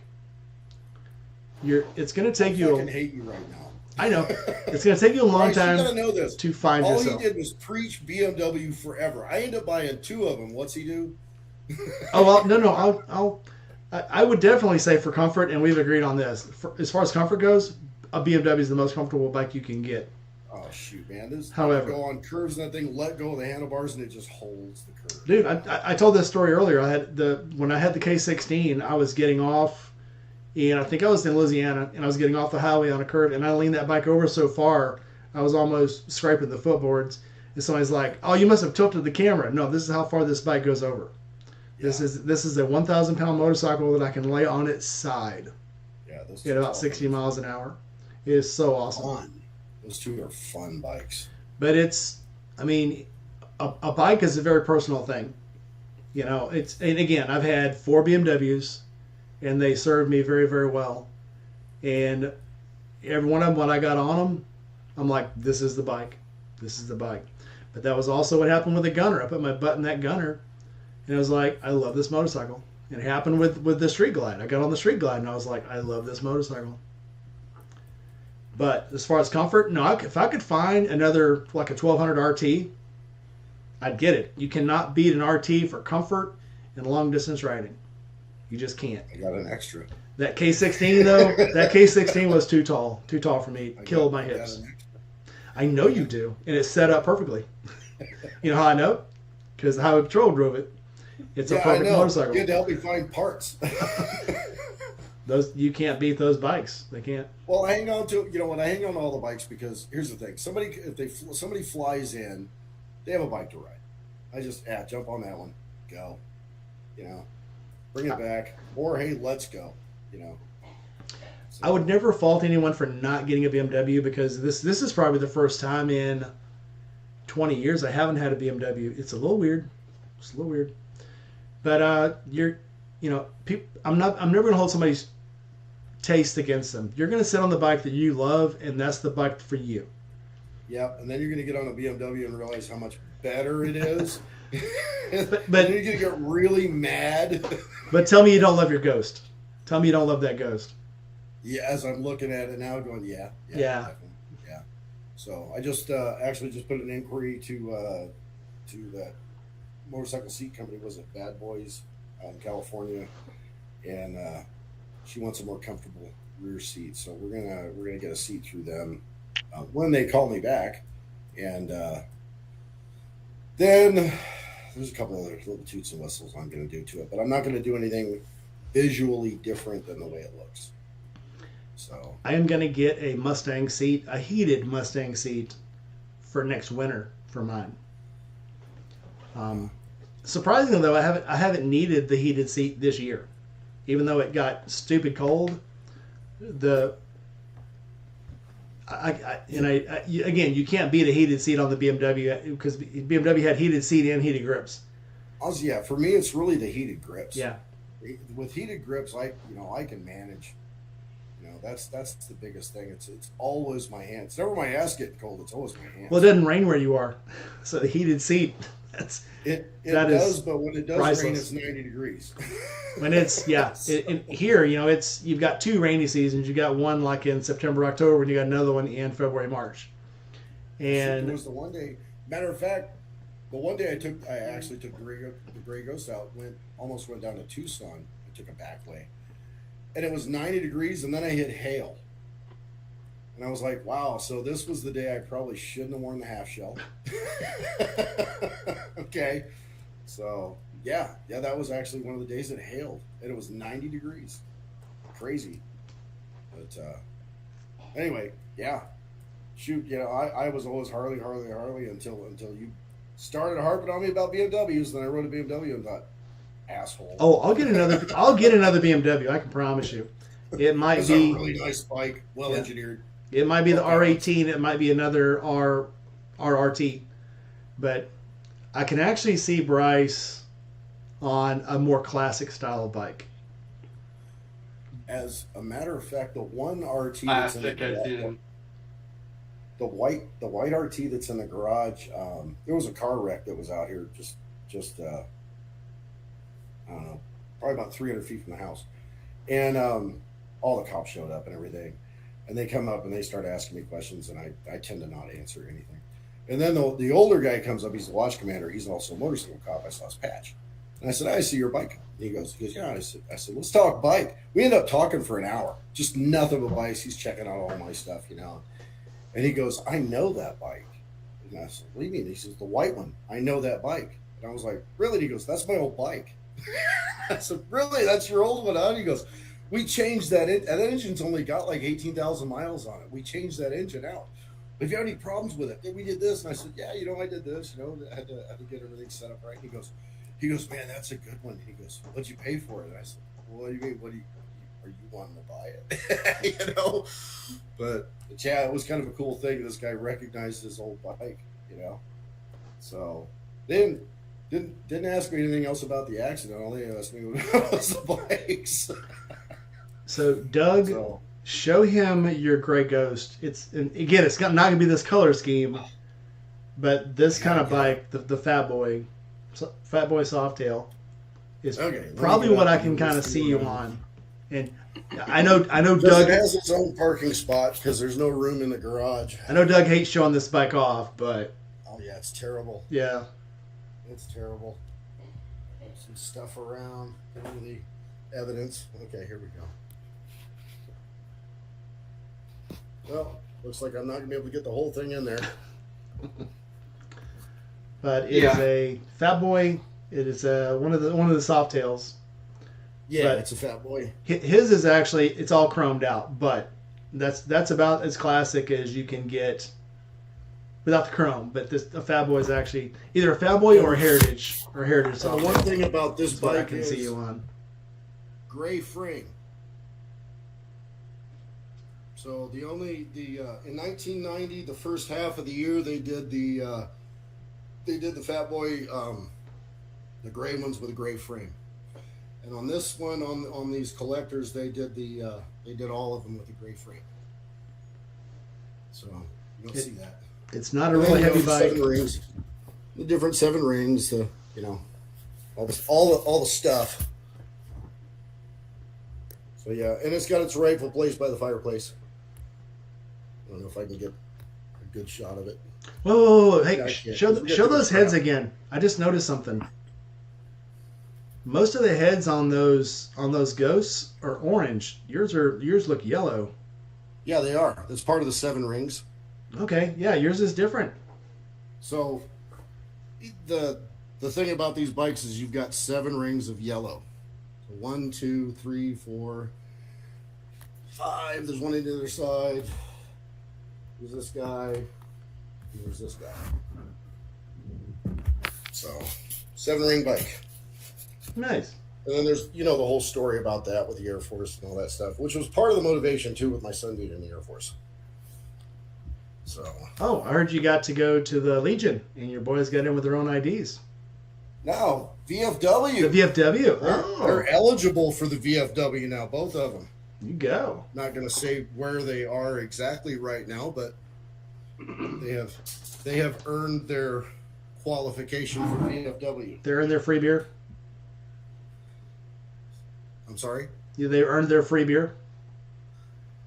They've definitely done that, both of them. First beer is free with membership. Well, at least it is here. Yeah, one's Army, and the other one is an airborne mission systems operator in the AWACS. Here's something I didn't know about the VFW. When I was in St. Louis, there was a lot of Bosnian soldiers up there from the Bosnian War, and they were members of the VFW. Yeah. Yeah. Bosnia. Yeah, that was. I was kind of there for that. I was there when it was Yugoslavia. I was on a. Yep. When it was I was there when it was Bosnia Herzegovina. Yeah. So the former Yugoslavia, before they had made up the name. Actually, yes, when we were there, it was still Yugoslavia, and Bosnia was just the territory. Yeah, I was on an early team in there. Nice time. And that's where I'm going to stop talking about that. Yeah. Good idea. Anyway, so Bryce, how about, here's another one you can look up as a starter bike, and I can see you on this, is a Royal Enfield Himalayan. Those are good starter bikes too. Yeah. A lot of horsepower. It's got, people talk bad about the Himalaya, but I tell you what, if you're not planning on getting on the highway and doing 100 miles an hour, that is a perfect bike to what's the fancy word? Commute. You can run around. You can put bags on it. I have a friend. One of my friends that's in. She's from Switzerland. She has been riding her Royal Enfield Himalayan for 7 years now, all over the world. She's in Finland right now and fixed to go to Iceland. Well, she's in Iceland, fixed to go to Finland, and she has rode that thing all around the world with a bunch of shit on it. I'd say one of the best bikes is the KLR 650. As far as you're going to bulletproof, start out and do anything, and you're going to ride everywhere with it. KLR 650, you can get parts anywhere in the world. Really. Tractor shop. Yeah, and you can fix it literally with a half an avocado and a crescent wrench and a screwdriver. You know. Well, the engine that's on this Ninja here is the same engine on the KLR, and it sat in a shed for 10 years with a crankcase full of water, and still cranked when I put a battery on it. And then when I decided to change oil after it cranked, that's when I found out that it had a full quart of oil and a quart of water in it. So here's the question that you may not be thinking about. It was hydrated. It's fully hydrated. Go ahead, Bryce. What's that? Is Carla on the back? That's why I'm thinking once you learn to ride, one of these Harley Softails would be perfect. Also, the newer Honda 1100 Rebel, the new ones, not the old Rebels. These are the old ones are. The old ones are kind of flaky. Here's the thing about motorcycles: you can get a 20-year-old motorcycle, and it will run like a brand new motorcycle if it's been taken care of. And within 5 minutes of getting on the bike and starting it and riding it around, you know if it's been treated well or not. Yeah. So you can spend very little money. Well, I might. I would definitely help you. But yeah, you can spend very little money and get a motorcycle that you can ride for pretty much the rest of your life, for at least the next 5 years. I would say also that it's kind of the same thing with a lot of the newer bikes. However, with the newer bikes, you have to take off all the emissions crap and you got to vent the engine properly. That's really it. If you get rid of all the emissions garbage and vent the engine properly, it's gonna run great forever as long as you change out the fluids on a regular basis. Here's something about. Go ahead, Carla. We're gonna need a cup holder for my coffee. I have a cup holder on my motorcycle. Watch my videos. And a cup holder for my dog. You can get I have a lot of friends who ride with. So I have a friend who has a Heritage Softail in Florida. And his dog is named Ryder, and Ryder got so popular riding on the bike that he got his own channel. It's Ryder the Motorcycle Dog. He lives in Orlando. He actually lives in Orlando. And he puts the dog in the carrier on the back of the bike, and him and his wife ride the motorcycle. So all three of them fit that motorcycle comfortably and go touring on it. Nice. Good time. What was I going to say? I lost track of my mind. Oh, so I'll say this one time, and remember this. This is why motorcycles usually last a very long time. A motorcycle that has been treated badly usually doesn't survive, because the person who treats it bad usually wrecks it and destroys it. A person who treats a bike good, after 5 years, you can tell immediately if the bike's still in good shape. Then the bike is dent free, pretty much rust free. It's going to have a little rust. Bikes rust. They're made of metal, but a bike that's treated badly usually gets wrecked within the first year of ownership. So if you can find a bike that looks like it's in good condition and it's 10 years old, it's because it's been treated well, and you won't have any problems with it. So I'm thinking that I would be better off buying a bike from up north than down here. No. Why? Salt. Here's my logic. More people are going to put it in the garage in the winter up there and keep it out of the salt down here, they're going to ride it in the salty weather because the beach it's salty all year round. Okay, fair. I would get one from somewhere that has neither. I'd get one from like Mississippi, Georgia, South Carolina, maybe not close to the beach. I guess I'm spoiled because where I live, there's no salt, and if there is salt, it's because somebody rode on a salted road because there was ice on it. They don't even use Well, salt here. that's what I was saying. Yeah. You know, it's going to be locked in a garage during the winter. I know a guy. I don't really see a lot of rust on bikes that are getting taken care of, though. Yeah, I'd be, all I'd it be takes more is worried to. about that bike that got put in the garage and ignored for 3 months than I would for anybody riding. Well, that's fair. That's I didn't think about that. That's true. Well, Letting I mean, it sit too long too. well, here's the thing: if I mean, it's different in all locations, you know. For something up north or something where somebody's garaged a bike, which is my preference on how I like to buy bikes. I'm that guy that'll ride by your garage and I'll see the bike sitting there and I'll see it never move. And then when I see both, you know, husband and wife outside, I'll stop and go, "That's a nice bike." And then I can tell by either the way she looks at him with, you know, lasers or he looks at her with lasers that they need to get rid of that bike. And I'm going to go, "Hey, you think we're thinking about selling it?" And then usually one will say to the other, "Yeah, you should sell that bike." I'm gonna go look at one tomorrow that's been garaged for 5 years. Yep. Then I just start doing this and go, "Well, I live right there, so just let me know. You know, it's no problem." And I bump into a lot of people around here that. got another bike in the garage. Yeah, I bump into a lot of people here that are like, "Yeah, my dad left me a bike and it's been sitting in the garage and Yeah. I so badly want to go. How much you want for it?" But instead, I end up doing something like, "Well, let me look at it so I can get it running for you. Maybe you can sell it." I'm gonna go look at one tomorrow. It's been sitting in the garage for 5 years because his dad can't ride it anymore. Yeah. And now he wants me I'm sure to- you guys already know this. It's that bike that sat there that you know it's going to leak. You know that you're going to have to pull that engine apart and put new seals on it. You know that you're going to, if it's belt driven, you're going to have to do the belt on it. You know, it's just the proper thing to do. So there's some things that you have to do to bikes that sit. Yeah, You know, but the older Harleys, the 60s, 70s, and 80s Harleys, if you let them sit for more than a month, they're going to leak. yeah, I don't know. I don't know how many I've gone and looked at, and they're like, they just won't crank. And I'm looking at them. I did one at a pawn shop up here. The guy that I worked with, his daughter worked in a pawn shop. They go, "Yeah, they've got this Harley Arrow in there or a Honda Arrow that's been in there for 5 years. They can't get it to run. Can you look at it?" And I said, "Yeah, sure." So I go up there, and as soon as I talk to her, she's like, "I'll let you have it for $900. You can take it right now." And I said, "Well, let me get it running for you. Let's see what it looks like." And within like 5 minutes of looking at it, I'm like, piston's locked up. So we had some gasoline. I asked the tech in there, and I said, "Yeah, any diesel laying around here?" He goes, "Oh yeah." So we poured diesel down in the plugs. I mean, just like a couple of tablespoons, and we got it rocking. Went to roll it, broke it free. Me and my daughter started looking at everything. We put a charger on it. We put some gas in the tank, flushed the filters, flushed the carbs, had it running in 30 minutes. Yeah. And I'm like, "All right." I said, "So how much?" You know, she said she's taking $900 for it. He goes, "Well, she's left for the day. She'll be back tomorrow." And I was like, "All right."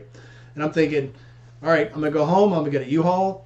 I'm gonna come back and grab this thing, take it home because rubber's it's dry rotted all the hell. The boots are dry rotted. I'm just gonna put new tires on it, all new rubber, change all the spark plugs and stuff." Came back the next day and she's like, "Oh, I see you got it running." I said, "Yeah, you still want $900 for it?" She goes, "Well, we'd like to recoup what we put in. You know, we got on bond for it.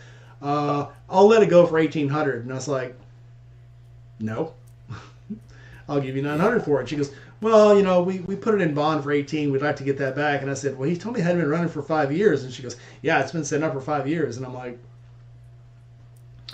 she goes, "Well, I don't know." And I said, "All right." So I went back and talked to the dad. I was like, "Yeah, I'm pretty pissed." He goes, "Yeah, I'm pretty pissed too. She told me that you got it running and she's going to charge you more for it." And I was like, "Yeah, it pissed me off too." I said, "No, I'm not doing it." And he called me a month later and he's like, "Hey, they said they can't get that bike running. Do you want to look at it again?" Nope. Yeah, I'll buy it for $200. I said, "Nope, ain't even coming." And I talked to him about a year ago and he says it's still sitting there. So I'm I'll like, buy it for $200 now. I should have told her. I said, "I'll take it off your hands if you pay me $100." Yeah, no kidding. But I'm telling him, I'm like, you know, I worked on that bike and got it running, didn't charge her a thing. Oh, and by the way, they had 2 other mechanics from motorcycle shops that came and looked at it, couldn't get it running. Wow. Kept telling her, they told her the alternator was fried. They told her the starter was fried. And I could hear the starter trying to roll over. It was just grunting. I'm like, the starter wants to push. The starter wants to push. I can hear it. Yeah. But I don't know. I went and looked at another one. The guy, this was my favorite joke to tell, and I'll finish. But the guy asked me if I ever heard of a Yamaha Radian. I said, yeah. He goes, well, there's one for sale. You want to come look at it with me? I think I might want to buy it. So I go look at it. And the tires are flat, but I can tell it's not in bad condition. So we put some gas in it, got it running. It's running on 3 cylinders. And he said, "You think it's worth it?" I said, "Yeah." I said, "Fuck, $640 is what he said, $640." And he said, "You think I should talk her down?" I said, "That's between you and her." He goes, "How much do you want for this again?" And she's like, $64. He's like, "What?" He goes, "Yep. I told my son that if I had to register it again, I'm gonna get my money back for registering it, and it's out of my garage." And he looks at me. He's like, "You think it's worth it?" I said, "I'll put it back in my car if you don't. I'll pick this sucker up, put it right in my trunk. It's going home with me." He said, "No, I want it." And I said, "All right."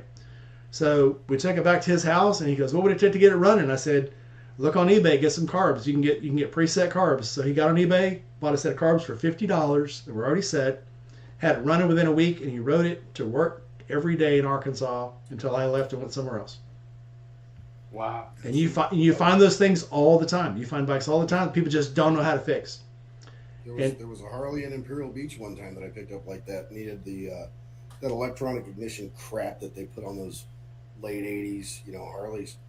And the guy was like, "Well, it's going to be like $160 for this," and I was like, "Okay, so discount me. I'll buy the bike from you." And, "Oh yeah, no problem. Okay, cool. I'll go get some cash." So I stopped by the auto parts store, $7 worth of points and condenser. Ripped that crap and I threw it in the trash can and put the points on it. I was like, "There you go." And he's like, "What is it?" "That was $7, man." Don't waste your money on the garbage you don't need. Take that crap off of there. In any auto parts store for $7, that was fixed. Oh, the fuel injectors on the Victory on the Gunner were the same ones that went into GM trucks, GM 1500s. Exact That's same. right, yeah. Exact same injectors. Honda Victory will sell them to you. Honda will sell them to you all day. Their injectors, their EFI, they'll sell them to you for like $300 a piece. Oh yeah, they'll charge. Yeah. But You remember how small Joe Lucas was? Yeah. I remember he found a deal. I don't remember how he found it, but he found a deal and he asked me to take him over to pick it up. And he couldn't get it started. It was a kickstart. And I had to kickstart it for him, and he kept stalling it all the way home. So I had to pull over, stop the car, get out, walk back there, and kickstart it for him. We'd get another mile down the road. I'd have to do it again. You're a good friend.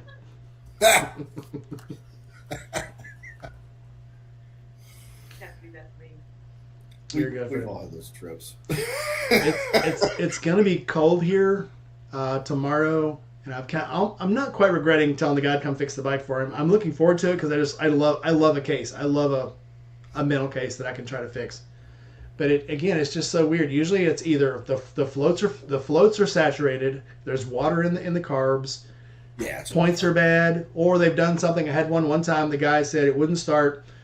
Near brand new bike wouldn't start. I go look at it. He had put anti-seize on the spark plugs, and he put so much anti-seize on the spark plugs they got up on the boot. And it had those 5-ohm boots, those Honda boots, and it shorted out the boot. And I'm like, "You're not supposed to put this much anti-seize on them." "Oh, you always put anti-seize on everything." I'm like, "I'm afraid to look at this." So I pop the boot off. I pull it out. The whole end of the spark plug, the electrode, is covered in anti-seize. And I'm like, "That's why it's not starting." Yeah. But $30 had it running for him. But it's like, Yep. There's been times, and he wanted to sell it to me, and I was like, I'm not in the mood to buy another bike right now. And he was gonna sell it to me cheap because he couldn't get it running. It's a piece of junk. You're brand new. Let me sell it to you. I tell everybody if they're going to park a bike for a long time, that my son, doesn't know how long he's going to be gone, right? And he's like, "I've got to park the KLR." And I said, "Okay, so you don't have somebody that's going to ride it? No, bring it to my house. I'll ride it." And then he's like, "No," because he saw the first time I rode it. And his neighbors all saw me do a wheelie down the street, so he doesn't want to do that. I don't know why. Anyway, So what I told him was, let's get back to the story. Go buy a can of WD-40 and just empty it on that bike everywhere. Just spray the crap out of it. Drain your fuel, get everything out of it, and then just, you can leave the oil if you want, deal with that later, but just empty a can of WD-40 all over it, the engine, everything else. Everything, all the moving parts, anything gets hot, spray WD-40 on it. Any kind of rubber, anything. And that WD-40 will preserve it. It was something I picked up when I was active duty, actually, when I was in Coronado, on the beach. Anything that went out in the water, we're driving around and stuff, we just hosed those engines down with WD-40, and it preserved everything, and they never leaked. So anybody parking a bike, WD-40, it's your godsend. Just hose it down. It comes off with a pressure sprayer later. Yeah, it's gonna pick up a lot of dirt. It's gonna look ugly when you get back. They're protected. Yes, like coated in Cosmoline. Yeah, it's just, and it like I said, it keeps all of your seals lubricated. It keeps everything oiled the way it's supposed to be. All right, we're winding down on the end of 2 hours. It's been a great show. So it's time for final thoughts. So Bryce, at the end of the show, we always give a final thoughts of our last closing thought of tonight's show. So Doug, I'll let you go first. Shoot, if you're like me, you're guilty of not going and seeing all the cool stuff around where you live. That's with everybody. Get out and go see the cool stuff where you live. It's riding season again. Go see the cool stuff. I lived in Waukegan for 4 years, never went to Great America. I've never ridden Devil's Highway from the southern end of Arizona all the way up to Utah. I haven't done it yet, but I'm gonna this year. I say every year that I'm going to do the Route 66 trip from Memphis all the way to Los Angeles. One day I'm going to mean it. I say it every year. One day I'm going to mean it. You got to set a date. That's the thing, it's, and we're all guilty of this. Oh, I'm gonna, and then we don't. When we set a date, and ladies, listen up. When a man says, yeah, what do you think about going here? Yeah, he's not saying we're going to go. When he says, what are you doing September 10th? Because I want to ride PCH from Mexico to Canada. That's when you know you're going to do it. We had a trip. Yeah, we had a trip planned with the group I used to hang with. We were going to do the Alaska Highway. We were going to all meet up somewhere around either Tennessee or Ohio and ride up to Alaska. And everybody had a reason why they weren't going to do it. Oh, this is this, and I got this. Well, now the dog is sick. Blah, blah, blah. And it never ended up going. Yeah. So I'm guilty of the projects. I just finished one. I've got 12 projects going on, and these are multi-million-dollar projects. So my phone is literally there's 10 texts on it right now from one. So. Getting away, it's one of those things where it's like I can get away for a day or two, and I'm trying to space things out, like that August, September trip that I'm going to do PCH, where I can take off for 2 weeks and just go and not think about work and not think about home or taking care of my dad or anything else. I can just leave and get everything out of my brain. So, and we're all guilty of doing it. We turn around, all work, like you said, the dog. Oh, I've got this, I've got that. Well, I don't have a dog right now. So, and I've got somebody that really loves to ride with me, so why not? There you go. All right, then I'm going to set it for next May. The other closing thought is this. When you move away from all of the people that you ride with, if you don't find new people to ride with, you're going to hate looking at that bike. Anthony, I know he's watching. So, trust me, the phone call came this week. It was like, God damn it, I shouldn't have left. And I was like, yeah, you needed to leave. It was $30,000 more a year. I know, but I shouldn't have left. So that's it. When you change your circumstances, change your scenery, you're either gonna love it or you hate it. But if you leave a good situation and you don't go see all the things around you, man, you're wasting your time. Yeah, and I would rather ride by myself most of the time. I'm guilty. That doesn't slow down. I'm guilty. I've been wasting. I'm going to set it for next April. Cross country. That's my final thought. I'm going to stop there. All right, Bryce, final thought. Buy the bike. Well, first of all, I worked at Great America, so you should go. Um, I actually thinking, I was thinking during this whole thing, how cool would it be if I already had a bike? Because next weekend I have to go down to Miami for a creator event, and I'm going by myself because Carla can't go, and it'd be so much easier if I could just ride a bike down there. So It'd make it much more worth your while. I ride a bike every chance I get. If there's a reason I can go on a bike, I go on a bike. Who's got a bike that Bryce can take? Let us know. He's got to come up here to get it, but yeah. I need a license. Reach out. No, Go- that's only if you get pulled over. So yeah, you can go to Harley relatively cheap, and they'll give you a price on the website. But if you go up, start hanging around especially if you're going to buy one from them, you start hanging around the Harley dealership and say, yeah, I'm really interested in buying a new bike and stuff. A salesman will eventually come up to you and go, hey, if you buy this bike, I'll give you the class for free. Oh, yeah. It won't Yeah. take long. They actually have, you can buy the VIP packs. A lot of Harley dealers say, and this is across the one near me does it, you buy a bike from us, we'll give you the class for free. Yeah, they give the class for free. The good ones do. Yeah, the good ones do. Yeah. But you can go to pretty much, you can even go to a Honda shop a lot of times, or one of these these multi badge dealers, and they'll say, look, we got a deal with a community college. We can get you in a class. We'll give you the class for free. It's always cheaper at a community college to take it, but if you take it at Harley, they put you on a pretty new machine. It's a longer class. It's much more involved, and they give you a lot of discounts for buying your gear when they're done. There's nothing wrong with going to Cycle Gear and getting your gear, but there are some perks to get going into Harley and doing it at the Harley dealership. Yeah. It's a lot of money. It's not that much. Well, here it's not. Here it's not. But if you're buying a bike, I'll say this, you're kind of on it. If you're buying one, hit those incentives the day you're buying that new bike.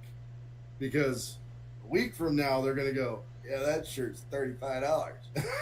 Oh yeah. Right? But the day you're buying it, you're going to get all the discounts in the world on everything. Both of the bikes I got from this, I got the ticket to take the ride class, and I should have went ahead and took it and made a video about it. But I got free keychains, free T-shirt. I got a free bandana. They gave me the booklet of 50% off of merchandise and parts and in any service. Free 2 hours of service, I think, that I never used.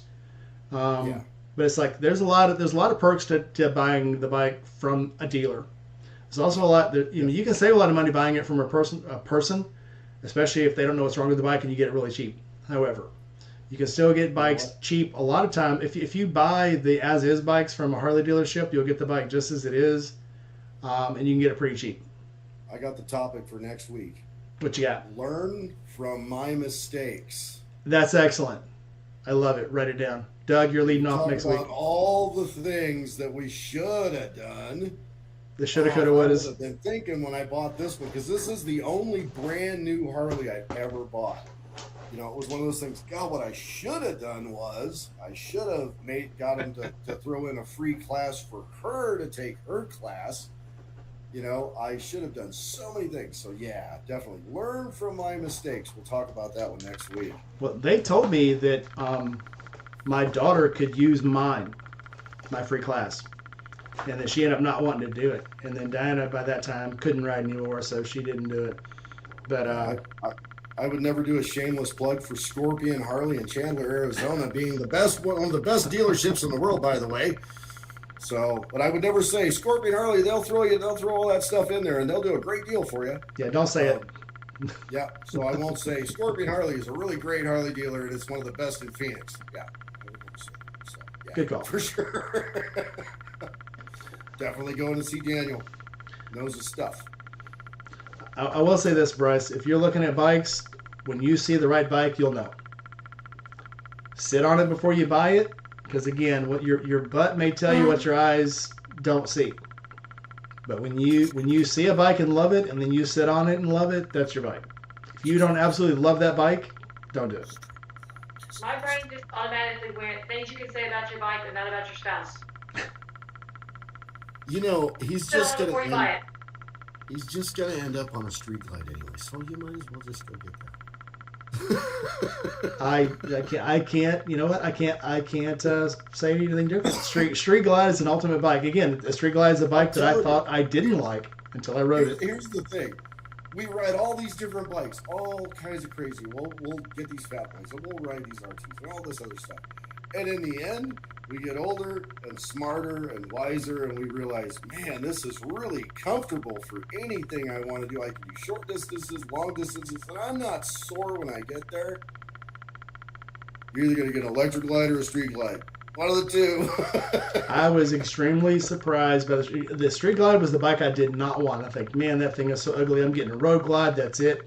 I rented a Road Glide. We rode it for the weekend. It wasn't bad. I liked it. Yeah, Road Glide's still my thing. On accident, I went down to Texas. Stayed with my friend in Louisiana, and it's a guy I grew up with and his sister. Stayed with the sister. The next day, I was going to maybe go up to this Harley dealer and rent a bike for the ride. And he's like, just ride my Street Glide. And I'm like, all right. By the time I rode from Louisiana, Lake Charles, over to Beaumont, I was liking the bike. By the time I got it from that dealer, we rode it for about 5 hours. We did about 200 miles on it through loops and stuff in formation. By the end of that ride, I was in love with that bike. Yeah. We got back to the dealer. We had lunch there, talked to a bunch of people, passed out stickers and stuff, and then I rode it back to Louisiana. I was asking him if I could buy it from him. I'm like, I'll buy this bike from you. He's like, oh, I really want to give it to my son. I'm like, understand.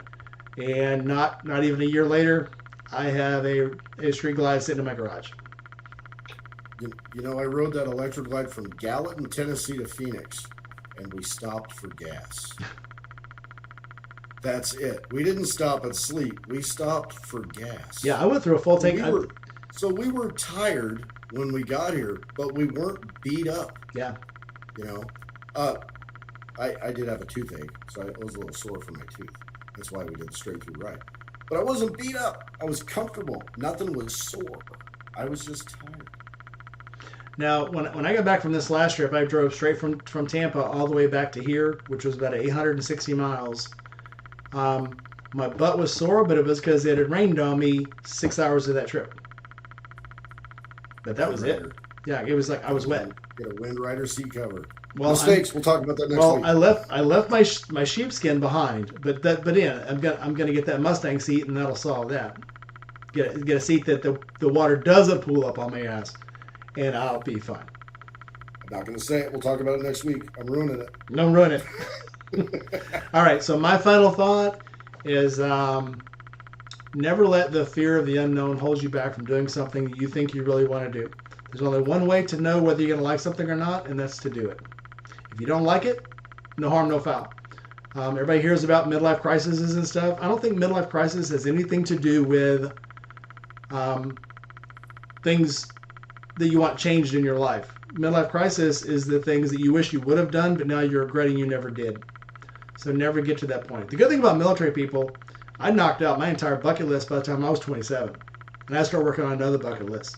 Because I'd already been to so many different places and done so many things, it's like, what do I really have left?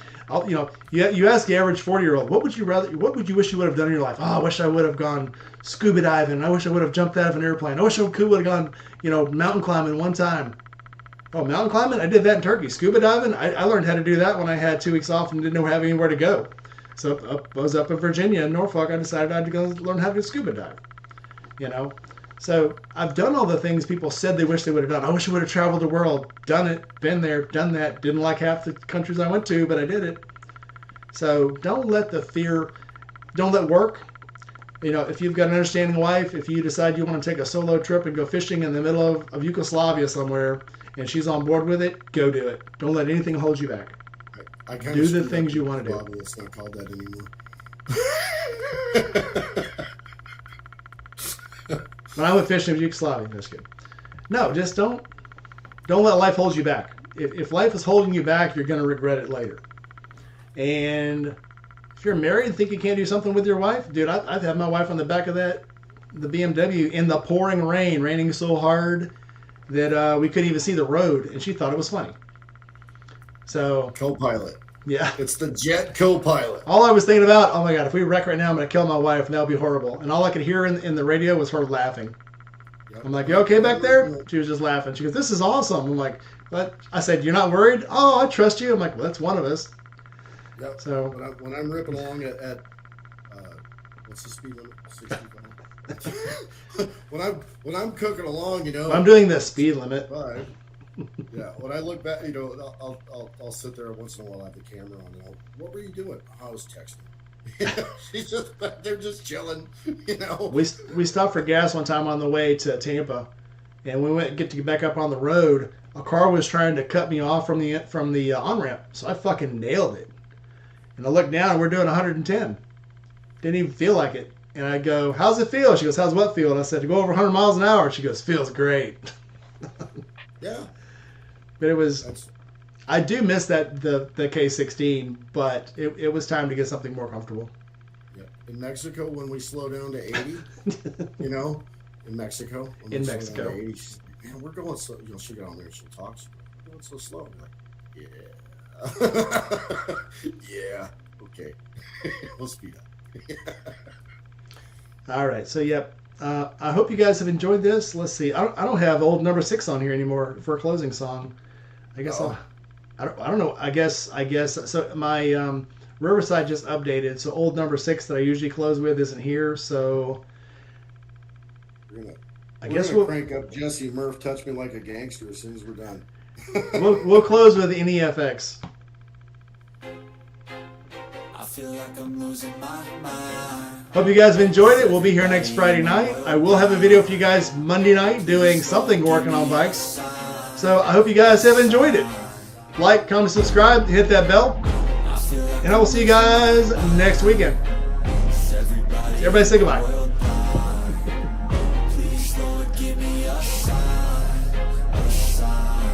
I wanna be the greatest.